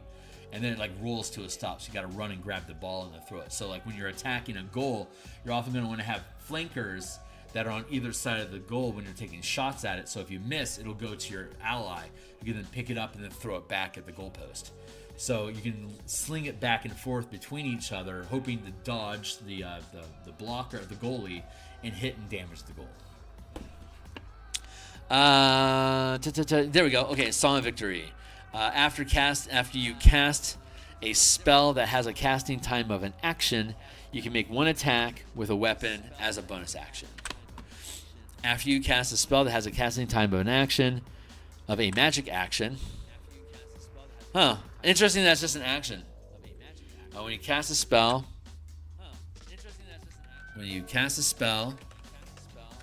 with a magic action, you can make a weapon attack as a bonus action.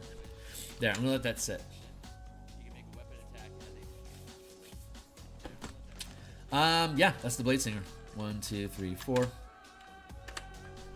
2, 3, 4. And we have literally all the classes from 2014 in here. We're calling them the Forsaken Wizard Subclasses because they haven't been updated yet.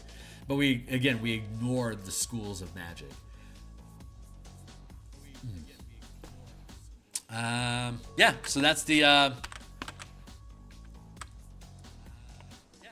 That is the Blade Singer. So let's then move on to the Spellfire Sorcerer. I love sorcerers. They are my favorite.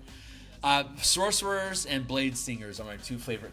Sorcerers and Artificers are the two classes I enjoy playing the most. But I'm a big Izzet head, so I'm a blue-red sort of person.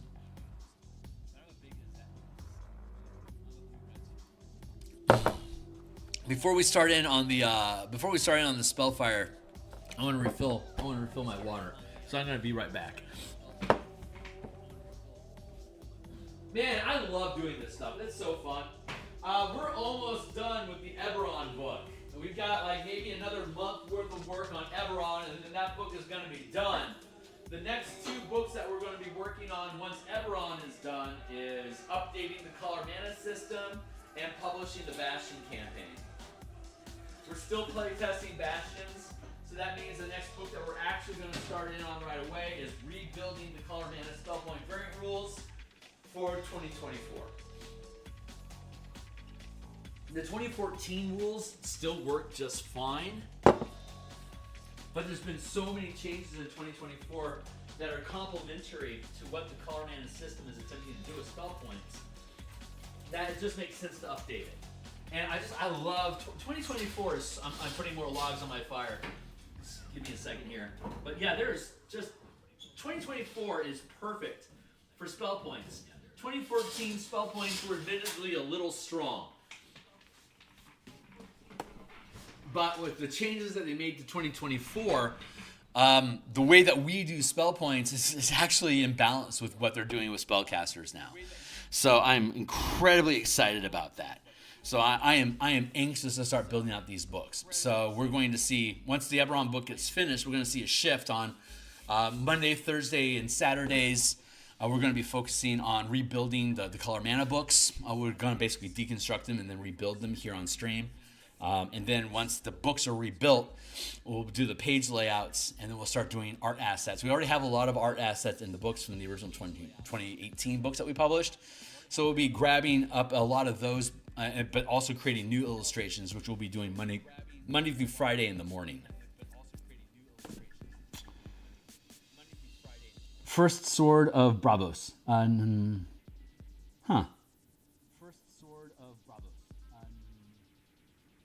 Okay, I still don't know the reference. My nerdy credentials aren't very high. Okay, so Spellfire Sorcerer. Let's go up to the Sorcerer. So Spellfire Sorcerer. Let's go up to the Sorcerer. Here are the Forsaken subclasses for the Sorcerer. We also have the Defiled Sorcerer from the upcoming Dark Sun book. We've already converted that over. I love it. And we already previously rebuilt the Spellfire Sorcerer based on what the UA was. So we're gonna see what's changed about it. But this just gives us a fun opportunity to walk through what the Sorcerer can now do in 2024. Fuck, I love this class. It is so good. I'm in a Curse of Strahd campaign right now. We started at level 1. We're level 7 now. And I've specifically been using the Divine Sorcerer Forsaken subclass using this sorcery system, and by God, it's fun. It is so fucking fun. So here's how it works. Your sorcerer, like usual, the sorcerer gets 100 mana at 20th level, because instead of getting your mana pool of 80, like the wizard gets 80 mana at 20th level, so a sorcerer would have 80 mana at 20th level, plus they would gain sorcery points equal to their sorcerer level. So what I could have done was, let's go down, and let's just go down here real quick and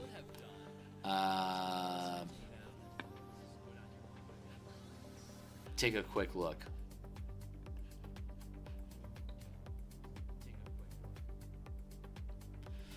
Okay, cleric's the same as a wizard in general, in base progress. So since we're here, let's take a look at that.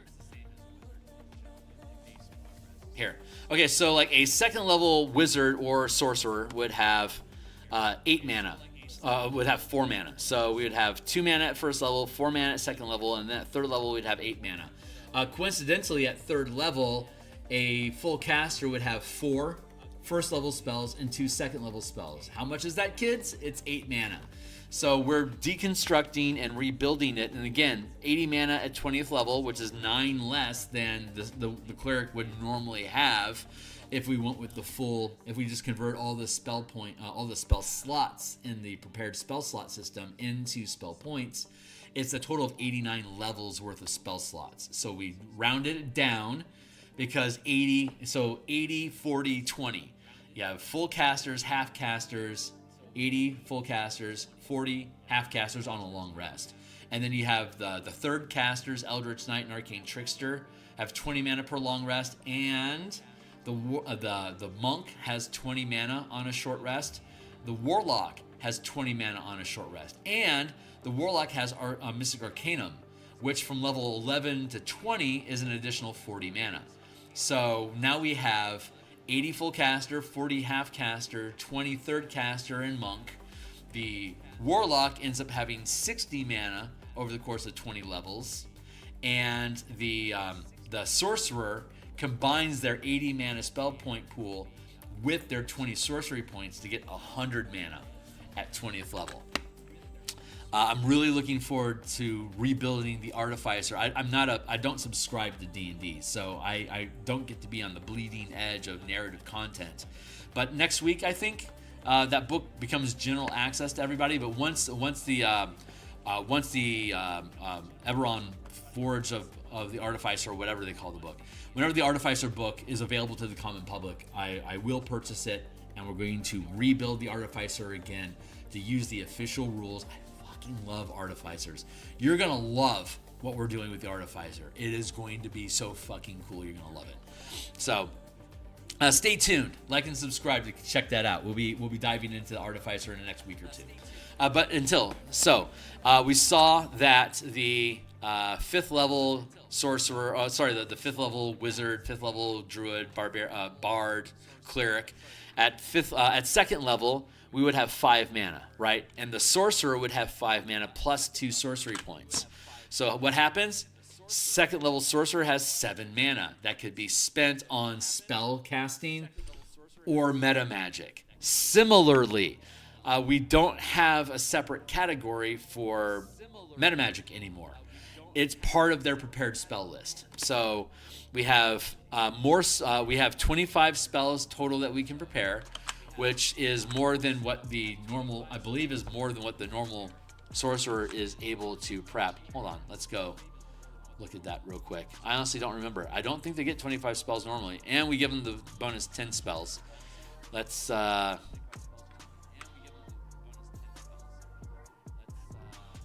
find out.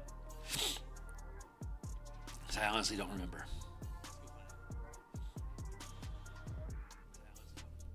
22 spells. So we give you 3 extra spells than what the sorcerer base is supposed to get. One more size up.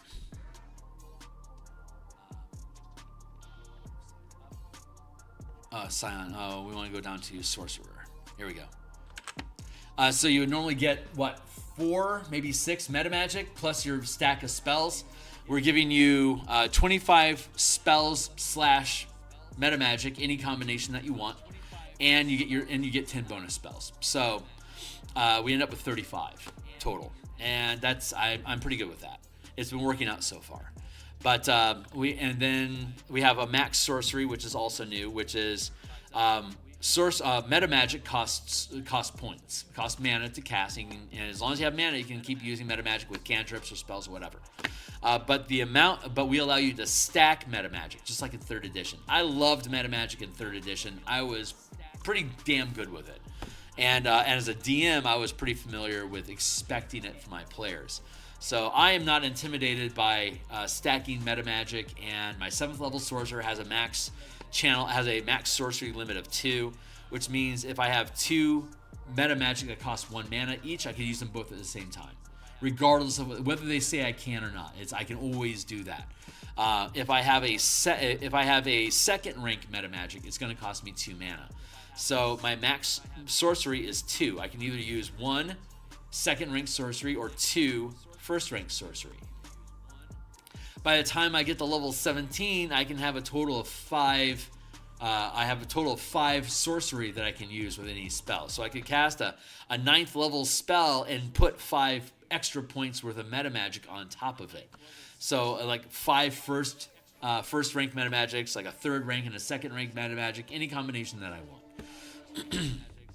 And we have 23 different meta magics, many of which, obviously, we grabbed all the ones from the player's handbook and then added on like 16 of them from 3rd edition that didn't have like to increase the area of effect on an AoE damage spell. That's OP. We can't just increase the size of a spell, but we can increase the distance that you can throw the spell. That doesn't change the damage capacity of the spell.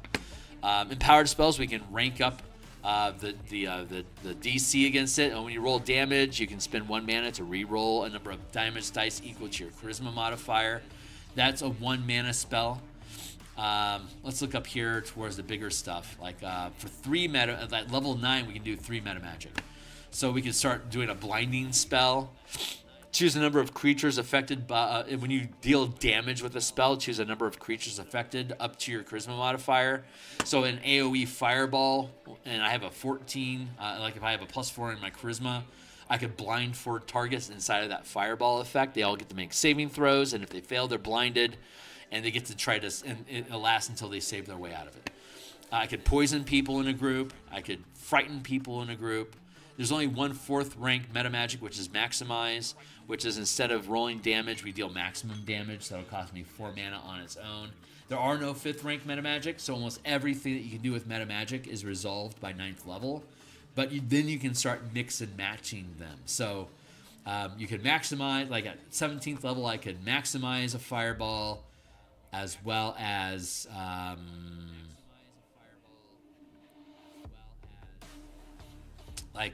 impeding spell. When you cast a spell that deals damage, choose a number of creatures up to your charisma modifier that are damaged. These creatures reduce their movement by half until the start of next turn. So I could deal maximum damage. And, lifelink. When you cast a spell that deals damage, roll a number of d6 equal to the mana spent using this meta magic option up to your sorcery limit.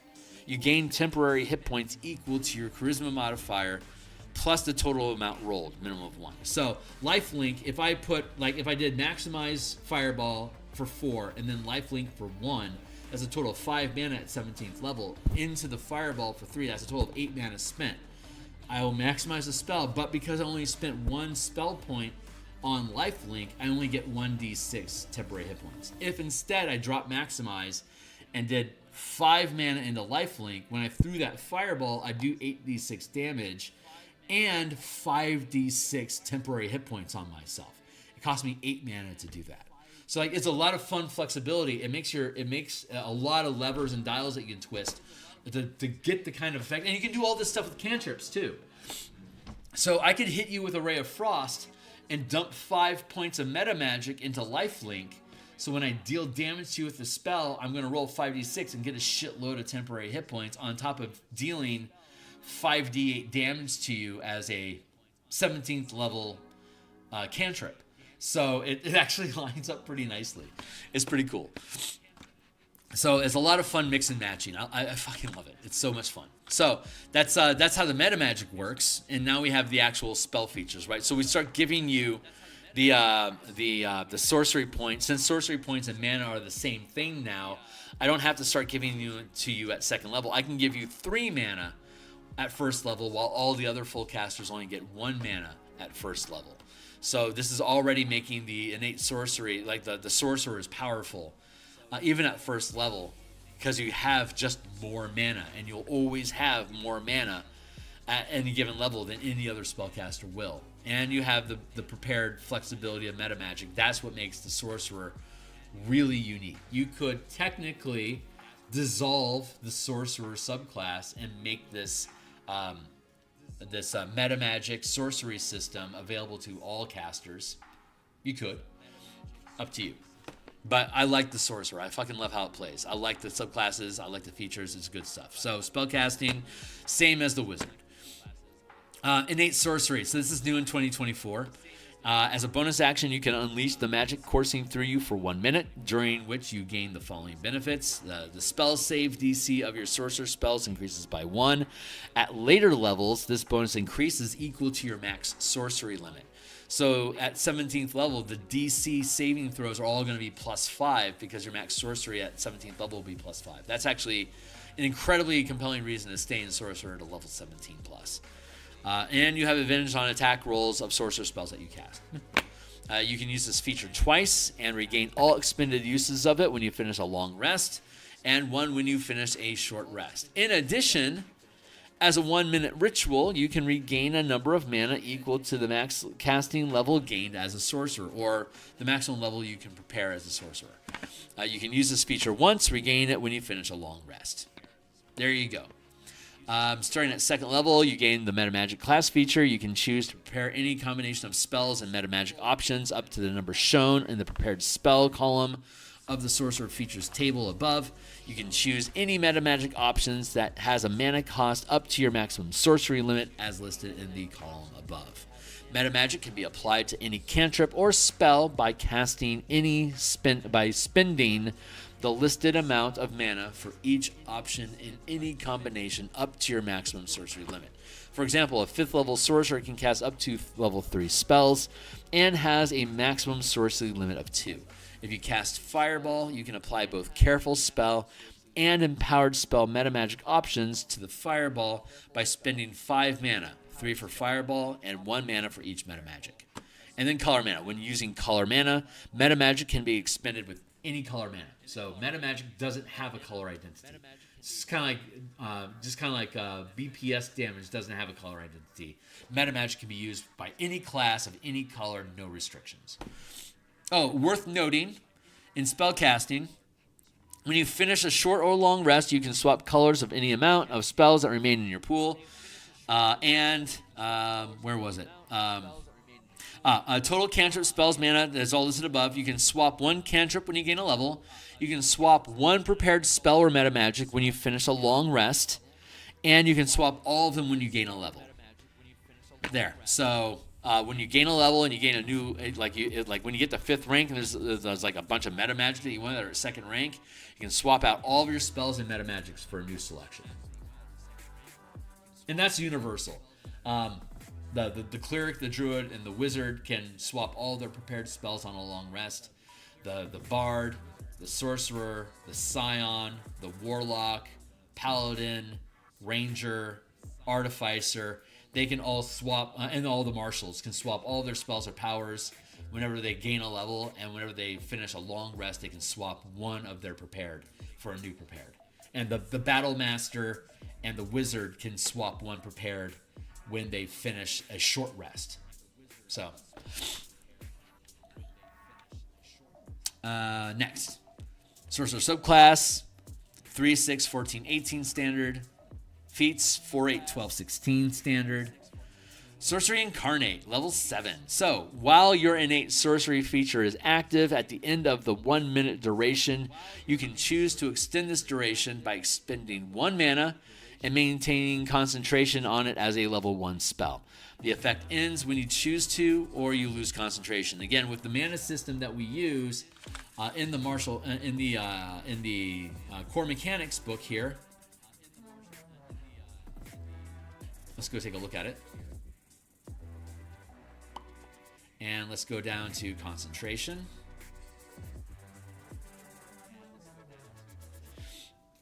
So when we maintain concentration, multi-spell concentration, first there's tapping mana. Maintaining concentration for spells is referred to as tapping.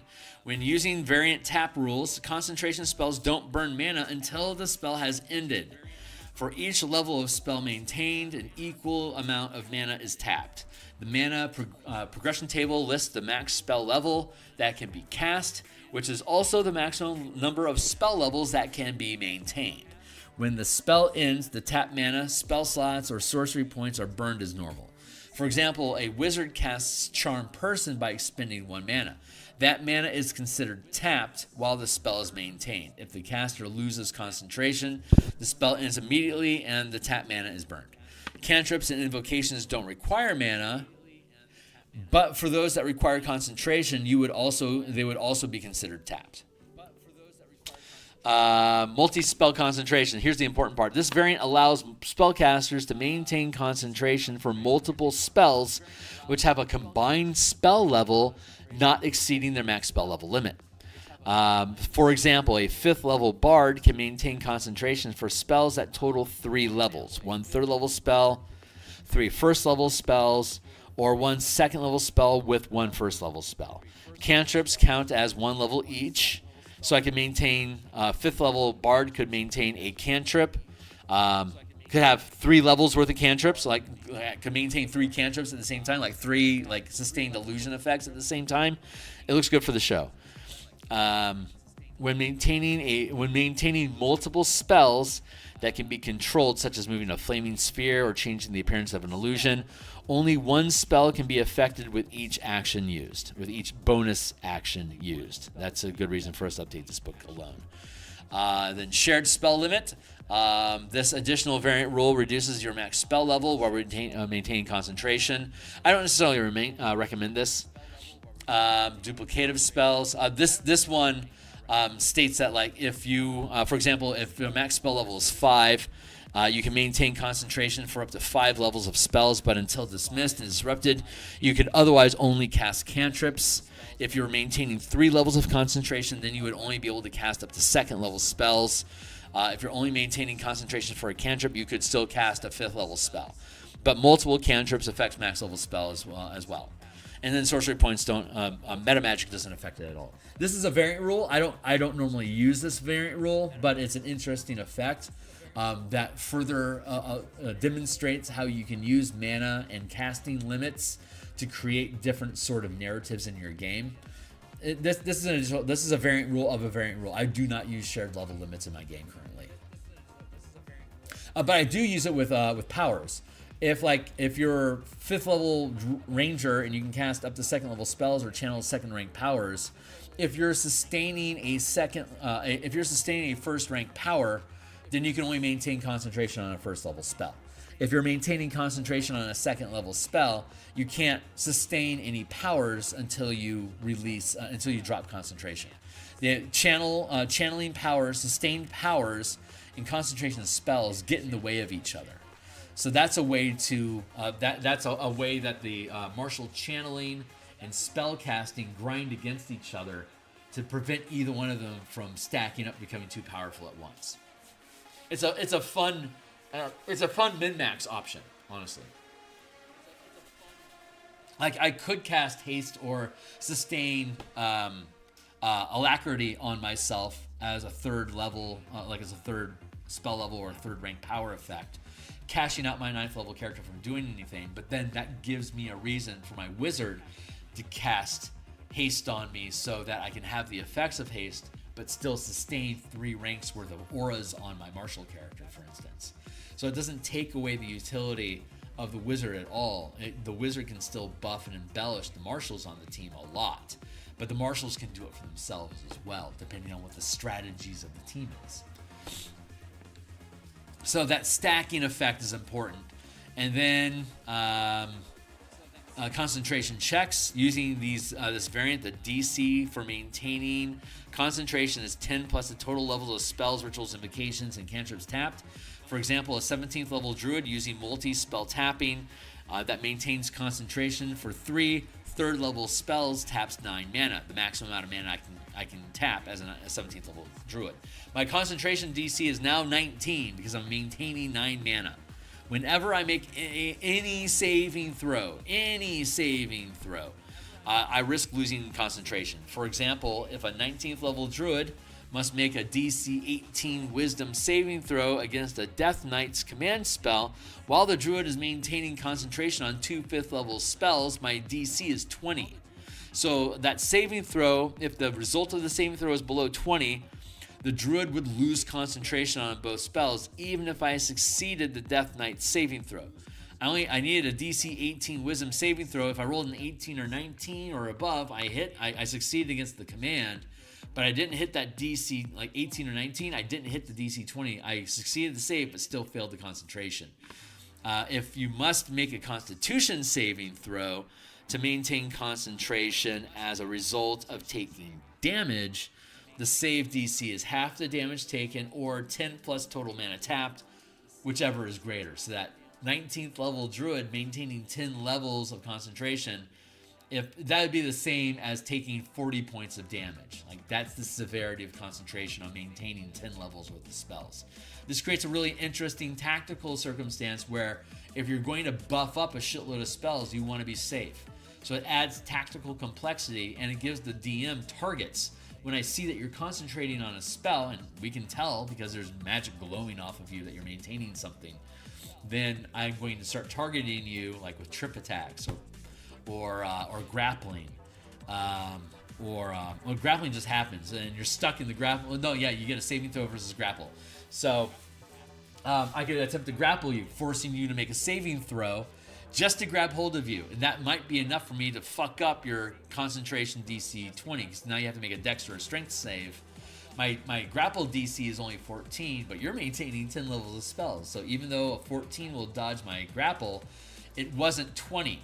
So now your concentration got shifted from your spell to not being grappled, and that causes you to blunder your concentration, which is what I was actually trying to do as a tactic to disable the wizard. So I could hit you with Rays of Frost to force a dexterity saving throw, and if you bungle the saving throw, your concentration gets splashed.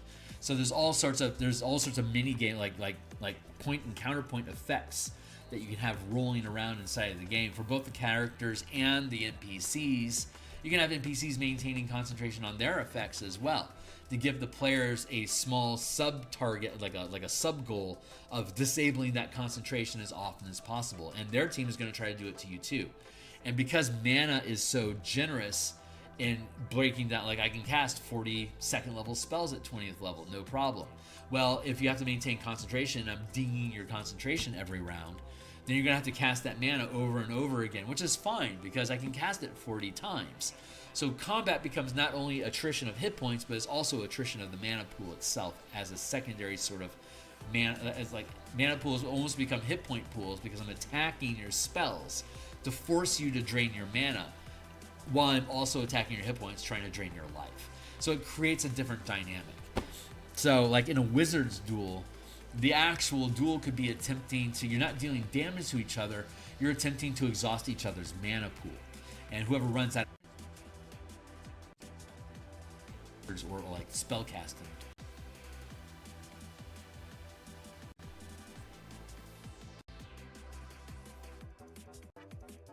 Water is so good. All right, so back to this.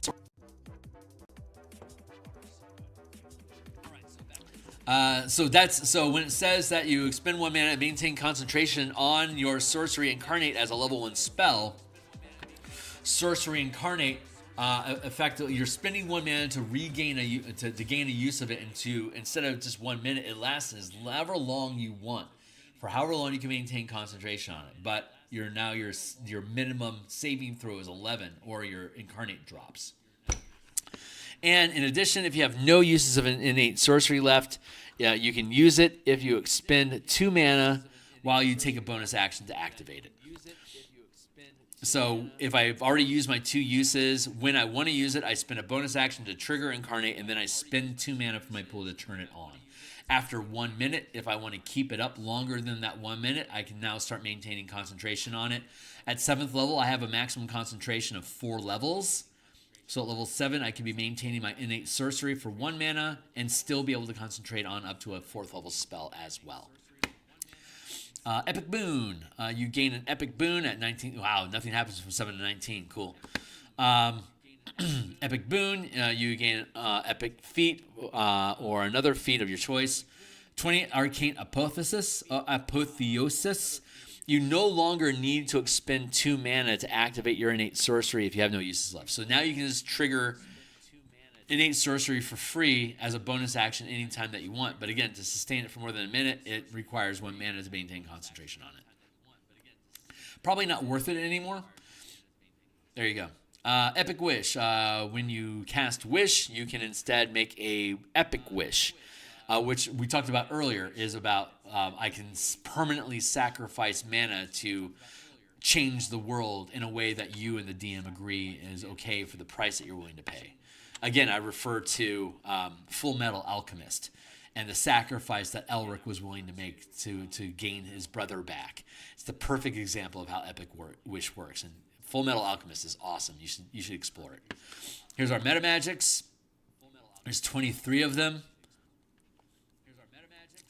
An additional sorcery option is the following options can be used starting at level 5 when you have 2nd rank meta magic. For 2 mana, Magical Guidance. When you fail an ability check, you can re-roll it, potentially turning failure into success. And again, at 20th level, I'm going to have 100 mana, so I can do this all day.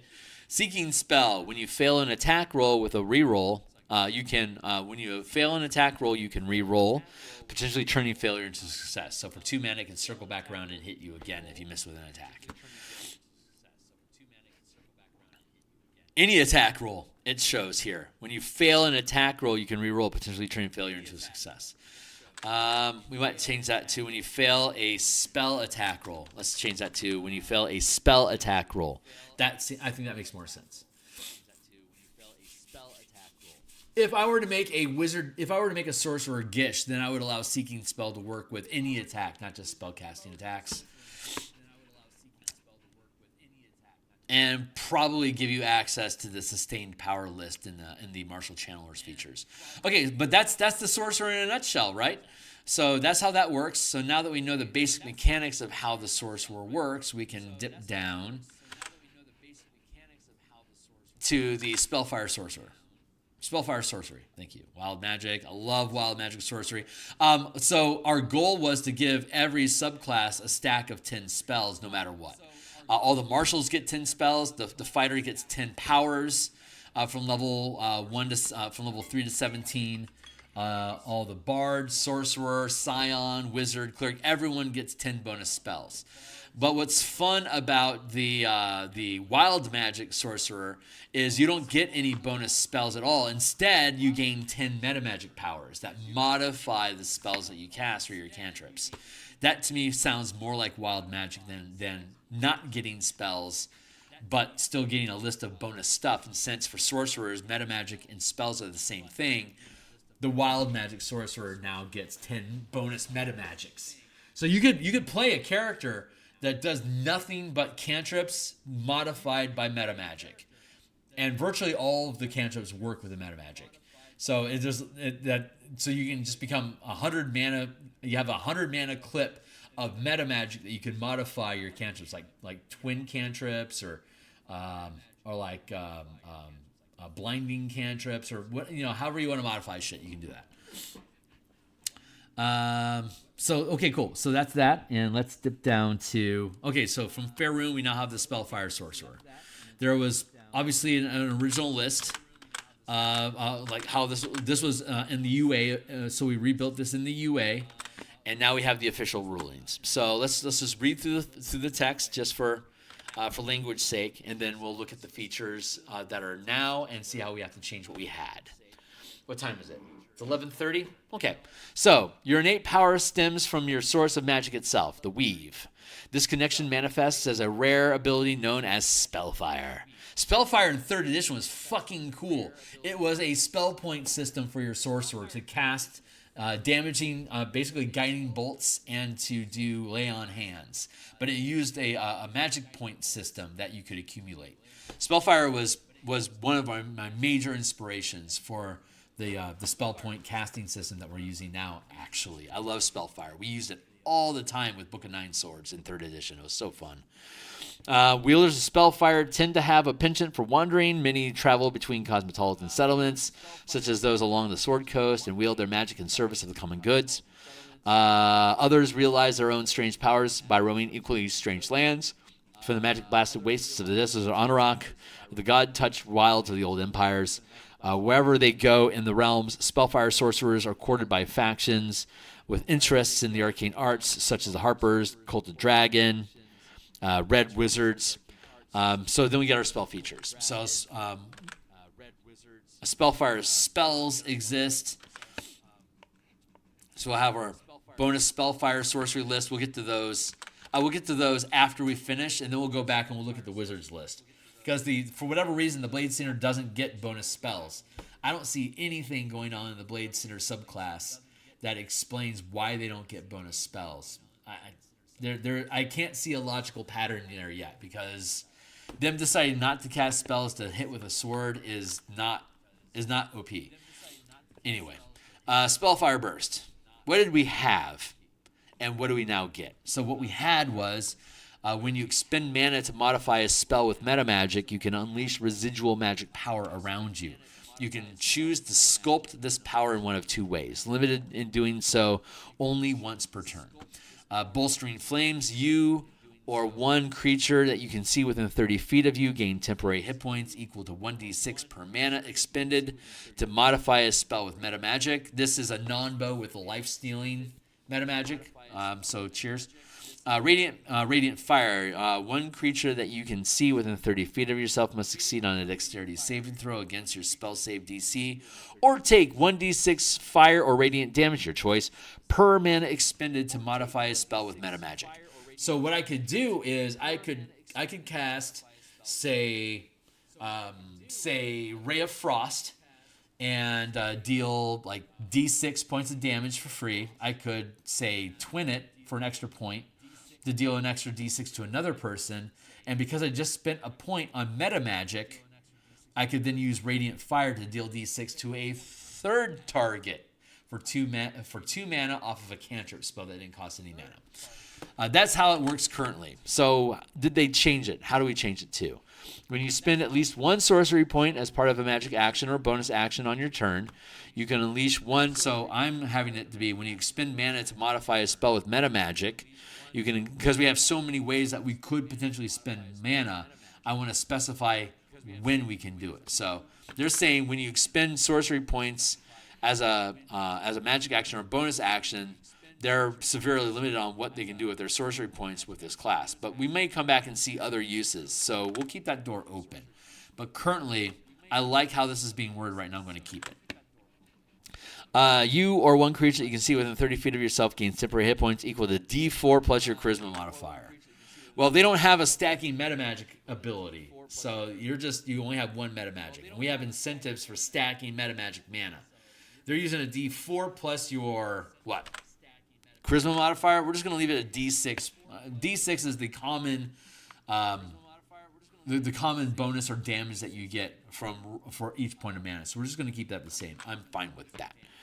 One creature you can see within 30 feet of yourself takes 1d4 radiant damage or fire damage.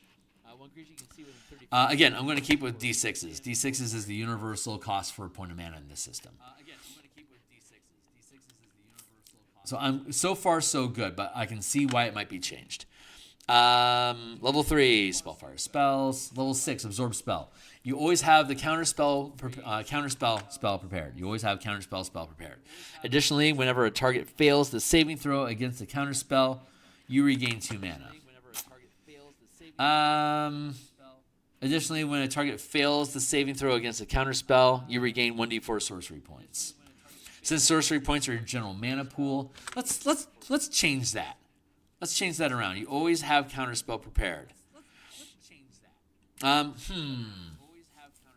Okay, so if I cast counterspell, the way that the Abjurist Wizard works is when, or rather the blue wizard, is when I cast counterspell or dispel magic. If I fail the save, I get my mana back. If I spent all blue, the way that this works is that if I cast counterspell, which costs me 3 mana, if I succeed, I get mana back. Is that better than if I fail, I get all my mana back? Getting all my mana back when I fail feels better. This is a high risk, high reward. I think I want to switch this. Additionally, whenever a target succeeds, the saving throw against a counterspell you cast, you regain all mana.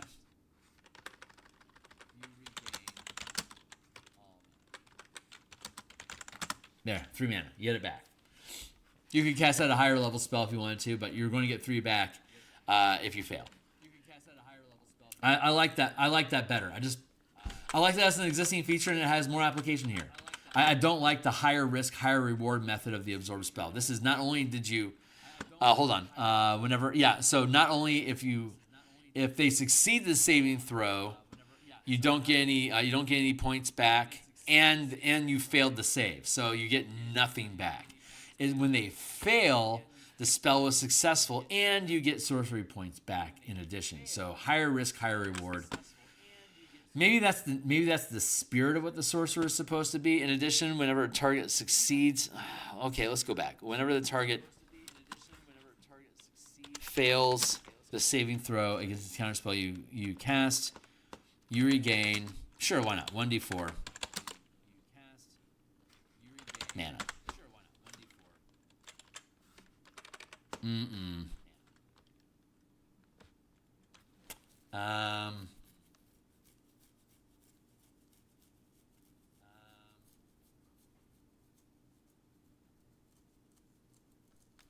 Yeah. Yeah, we'll do that. 1d4 mana up to your maximum mana total. Hone Spellfire. How is it listed? You no longer require meta magic to channel Spellfire. While your innate sorcery feature is active, as a magic action or bonus action, you can expend a number of mana up to your maximum sorcery limit to use Spellfire Burst without casting a spell modified by meta magic. You can do so once during your turn. Spellfire Burst. There we go. How does it read down here? Own Spellfire. Your Spellfire Burst improves. You add your sorcery level to the temporary hit points gained from the bolstering flames, and the damage to the radiant fire increases to D8 instead of D4. I still like ours better. We're going to keep mine. This one's better. While your innate sorcery feature is active, as a magic action or bonus action, you can expend a number of mana up to your max sorcery limit to use the Spellfire Burst without casting a spell modified by meta magic. You can do so once during your turn. 1, 2, 3. Yeah, I'm good with that. That gives us a lot. Like I could cast bonus spell, quicken spell, and then use my magic action to trigger Spellfire.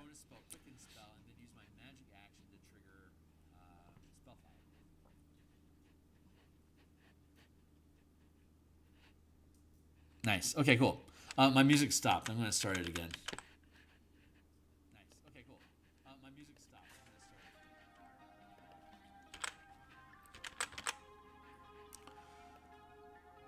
it. That's Own Spellfire. And then we have Crown of Spellfire. So let's see how that works.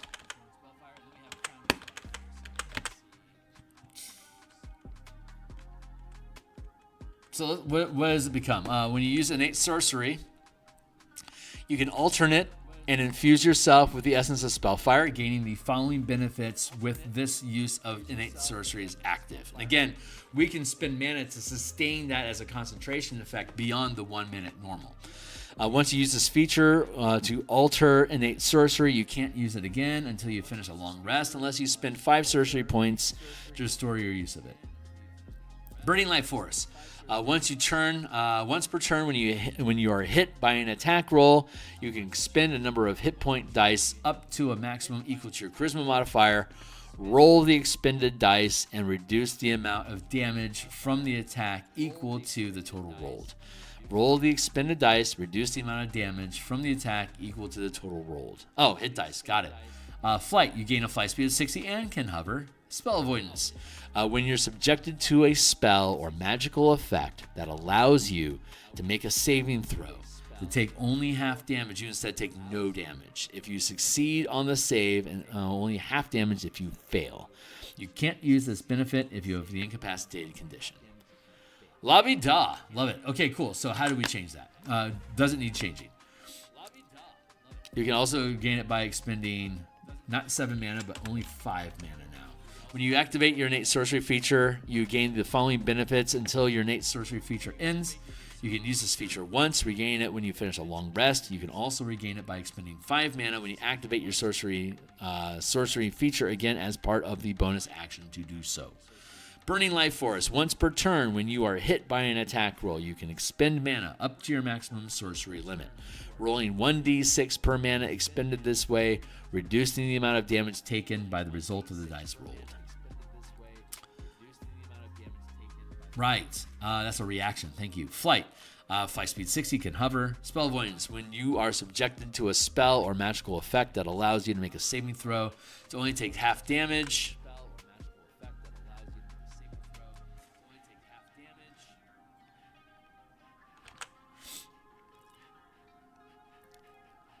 You can instead, let's see. Okay, yeah, we're going to go with the new modification. You can't use this benefit if you have the incapacitated condition. Only half damage to fail.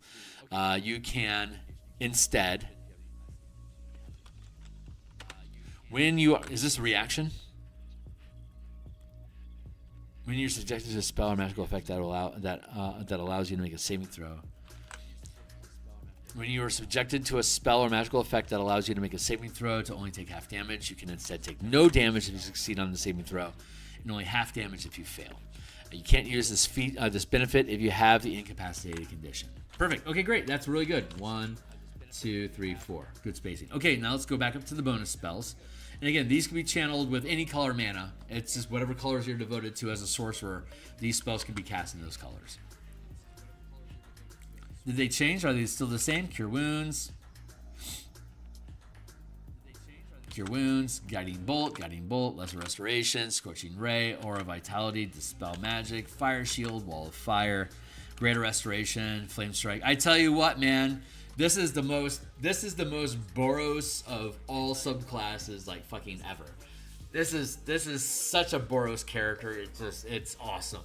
When I do the artwork for this subclass, I 100% am going to be using a Boros War Wizard or a War Mage for 100% sure.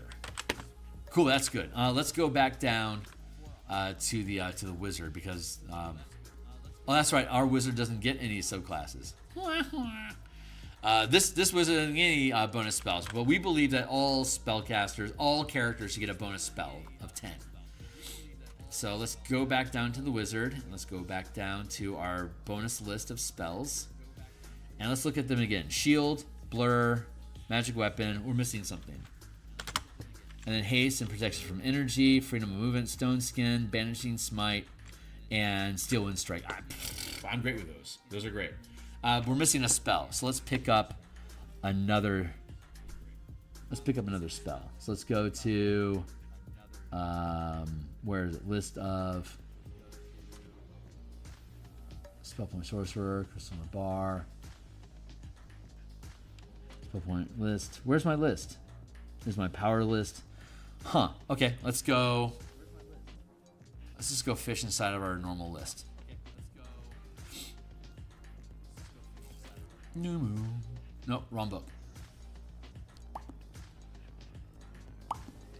There. Let's go down to second level spells. Let's see if there's something tasty. Shield, Blur, Magic Weapon.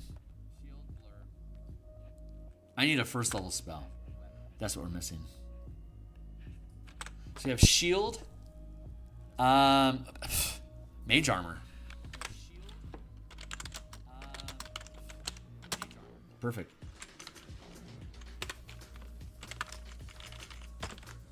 Okay, great. Those are our spells. And I'm super fucking happy with those. Yeah, there we go. That's our Blade Singer. And so that's the wizard with the Blade Singer and the sorcerer with the Spellfire sorcery. I love these things. So when we build up this book, we're going to use the 4 subclasses in the player's handbook. The wizard gets 5, more than anyone else as usual. I'm not going to include the Faerun or any of the other Forsaken subclasses. What I'll probably do is take all of those subclasses and put them into a like color mana Faerun or something like that, and make it something that can be bundled with Gathering the Realms and the color mana system for 5e24 to have the Faerun subclasses,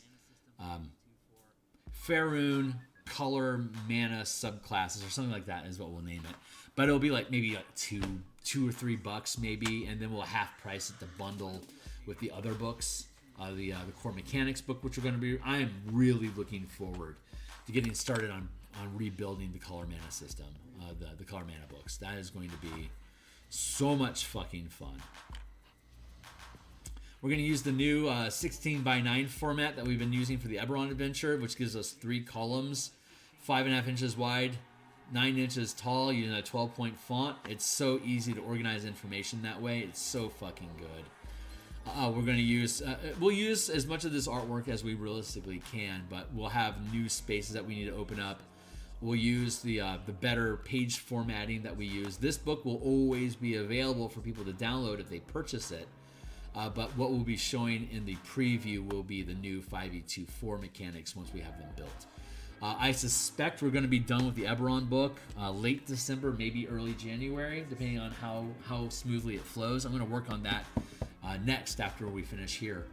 But once that book finishes, I then get to flip gear, and we're going to start rebuilding the Color Mana book. That'll be my top priority in 2026, to get that built, reframed, using the new rules that we have to help consolidate information and make things run smoothly. And fuck yeah, man. Oh, man, I'm really looking forward to it. So, okay, that's going to be it for now. I'm going to go ahead and wrap up today. We're going to be back on Monday morning to continue artwork for the Eberron adventure. Monday night, we're going to be back on. We're going to continue working on the Spelljammer Kaiju subclass mechanics, Kaiju mecha Spelljammer mechanics. We're building a campaign to use that with our Bastion mechanics. So when we come back on Monday night to do more game design, we're going to focus primarily on creating more Kaiju and modifying creatures in the Monster Manual to become Kaiju-sized creatures and modify their stats accordingly. And we're going to continue. There's 3 more settlements in the asteroid cluster that our team calls their home. So we're going to build out those communities using the Bastion settlement mechanics that we've been developing here on stream this past year. So that's going to be it for now, guys. Anyone that's new to the channel, God bless you for hanging out with me. I really appreciate it. And if you want to like and subscribe and hit the bell icon, you'll see my artwork pop up here on stream.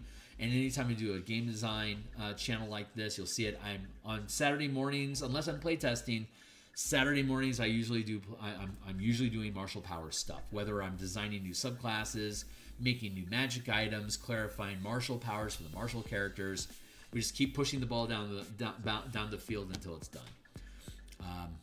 So yeah, thanks a lot. My Discord channel's down below if you want to be involved in Mage Tower, combat sport testing. Thanks. I need people. That'd be great if you would. And then we'll be doing the Spelljammer playtesting on my Discord. I use Roll20. Anyone that's involved in my playtesting gets a free copy of the book that we're building the playtesting for, like Martial Powers or the Mecha Kaiju book for Spelljammer, stuff like that. I've got a ton of books linked down below that all have, just like this Color Mana system, all of these books have free previews. Check them out. I'm really proud of them. And like, subscribe, hit the bell icon for notifications when we're live in the future. And I will see you guys on Monday morning. Cheers.